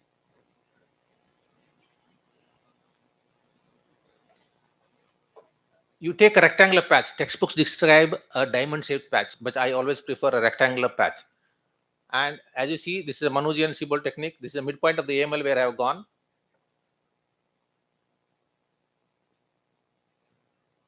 Normally, we end up using a single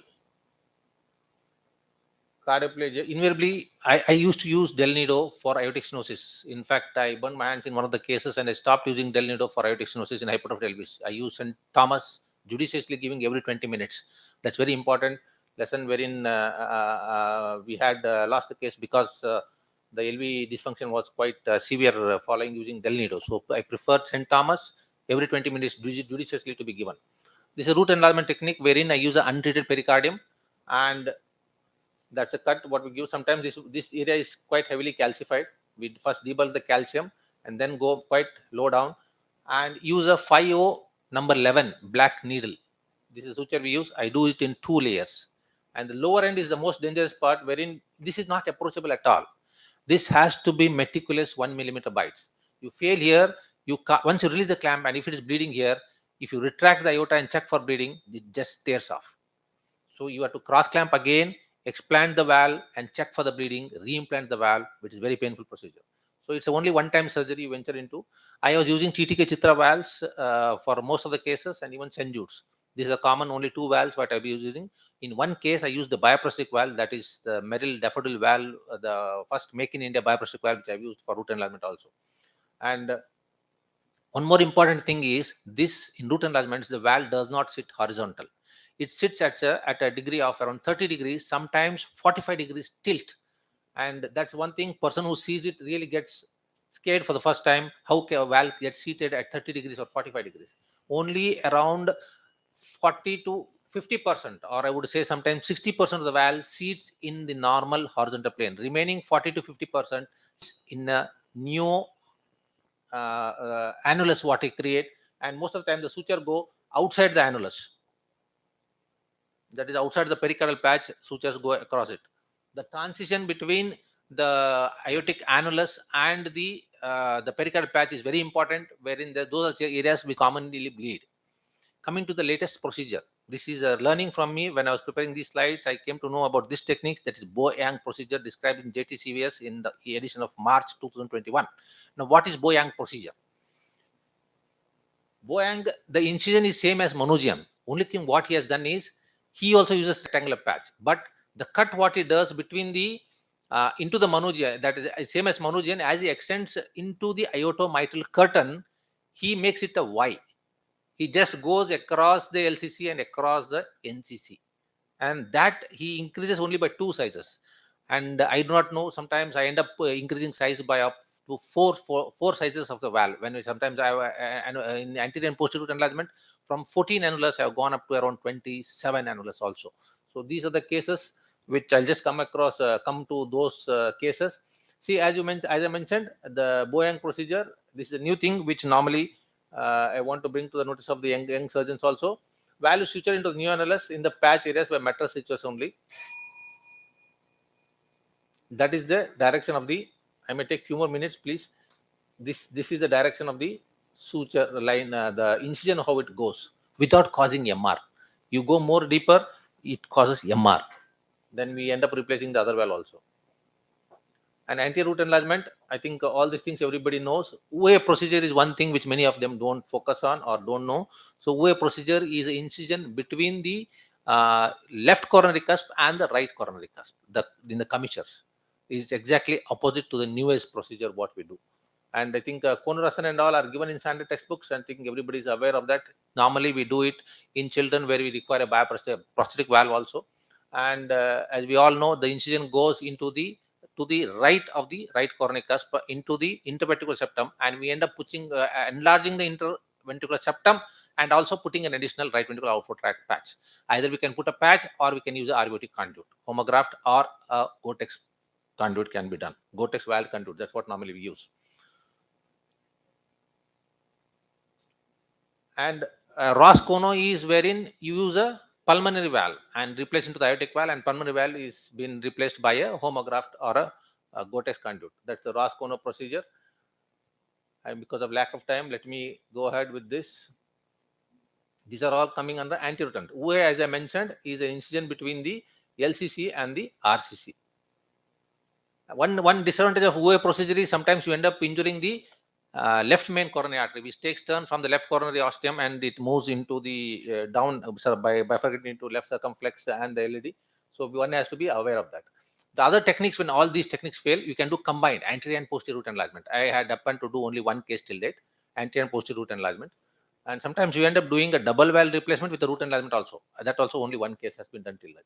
And LV to aortic conduit in redo aortic valve replacements, wherein even after doing a root enlargement, you have a patient process mismatch and patient is symptomatic, then we end up doing these techniques wherein we put a graft from the LV to the ascending aorta, from the LV to descending aorta. Descending aorta can be through the into the descending thoracic aorta or descending supraceliac aorta. You cut the diaphragm and through a midline incision only extend down into the abdominal cavity, so, just short of the umbilicus, and go retroperitoneal, dividing the crux of the diaphragm and go into the aorta, supraceliac aorta, wherein we happen to do those kind of cases also. This is all that what have been described. This is the apical to the aorta conduits. Now, just to share our experience, Satya Sai, from the year 2012, I've done till date 62 patients. Out of that, 2 had mortalities out of 62, and all cause mortality, mainly one ended up in malignant arrhythmias. Left ventricular hypertrophies are known for arrhythmias. At the United States, any aortic valve replacement with severe LVH, they have their classes wherein they implant an ICD, that is an intractable cardiac defibrillator is implanted simultaneously. Here, because of the cost factors and the routines, we do not do it routinely. So always remember, a case of aortic valve stenosis, when there is severe LVH, once it fibrillates in the post-operative period, it's very difficult to revive these cases. Even you go back, put them on pump, give rest to the heart. I could revive only one case, and that also after third and fourth day, it again fibrillated and we lost the case. So these malignant arrhythmias are known in hypertrophic LVs. So one has to be very careful in this. This especially happens when you don't enlarge the root and still LV is struggling in the presence of a gradient or LVH is there, and added myocardial protection insults add on to these factors. One also because of low cardiac output and another malignant arrhythmias. As I told, no patient was turned away, diagnosed to be possessing an inadequate LVOT annulus. Assessment was done prior transthoracic and of course transesophageal echo.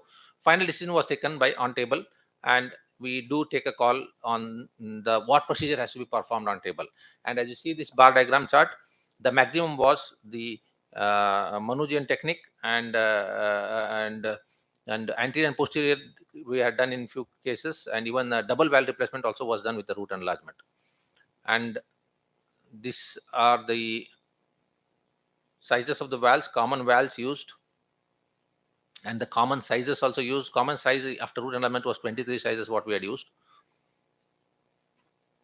These are the effective orifice areas after root enlargement procedures.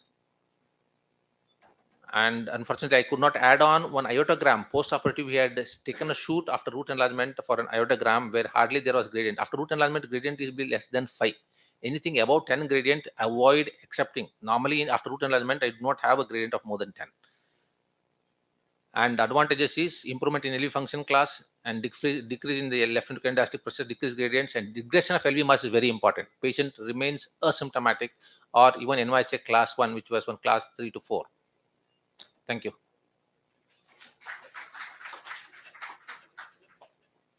I think I had a video of anterior and posterior root enlargement. Do you want to see it? We can play? Yeah. Any questions I'm ready to answer. You can play. Easy. Can you play this? Can you play this? This is the anti-root enlargement, the conorastan, wherein the child had an annulus of 14. We ended up putting a 19 value after doing an anti-root enlargement. This is on the RVOT, wherein we plan incision on the right ventral outflow tract, and from the aorta, we incise in the aorta to the right of the right coronary ostium. We go down and make an incision accordingly.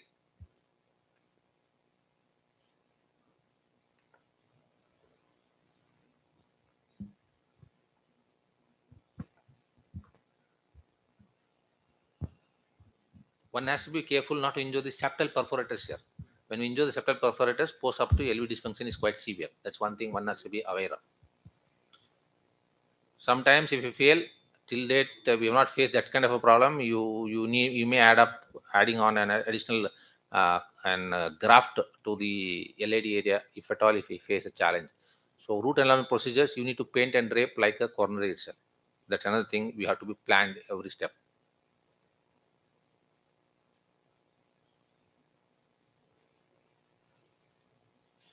We happen to use a 19 size St. Jude valve in these cases. Children, invariably, we end up using St. Jude valves or bileaflet valve.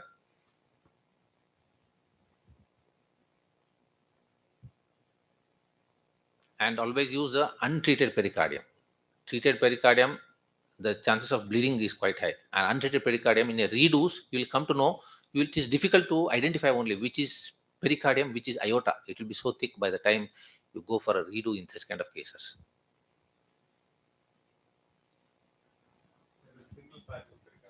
It's a single patch. Yes, sir. Yes. Single patch, and RVOT put additional patch.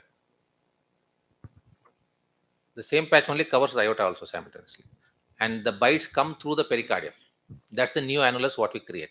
And in this anti-root enlargement, the valve seats at a transverse level only, because there you can't elevate. If you elevate, you are upsetting the right coronary ostium. In anti-root enlargement, it has to be horizontal.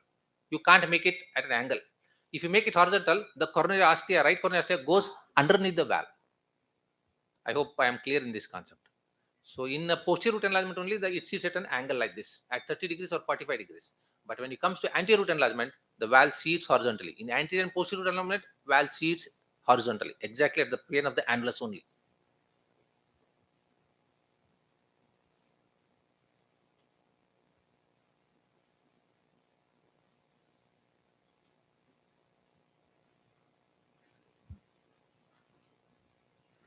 I think we are running short of time. We'll break for lunch now, and all the rest of the discussion can happen on the wet lab. Thank you. Thank you, sir.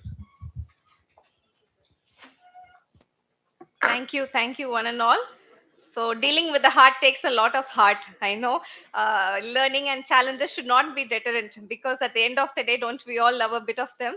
So we still have the rest of the afternoon for us to enjoy and engage in the wet lab experience in the D block, second floor ICU. I repeat, D block, second floor ICU, and followed by dinner symposium in the evening at Days Hotel. So please enjoy the lunch, which is arranged outside in the waiting hall. And thank you all the delegates for joining us and making this event a big success. Thank you again.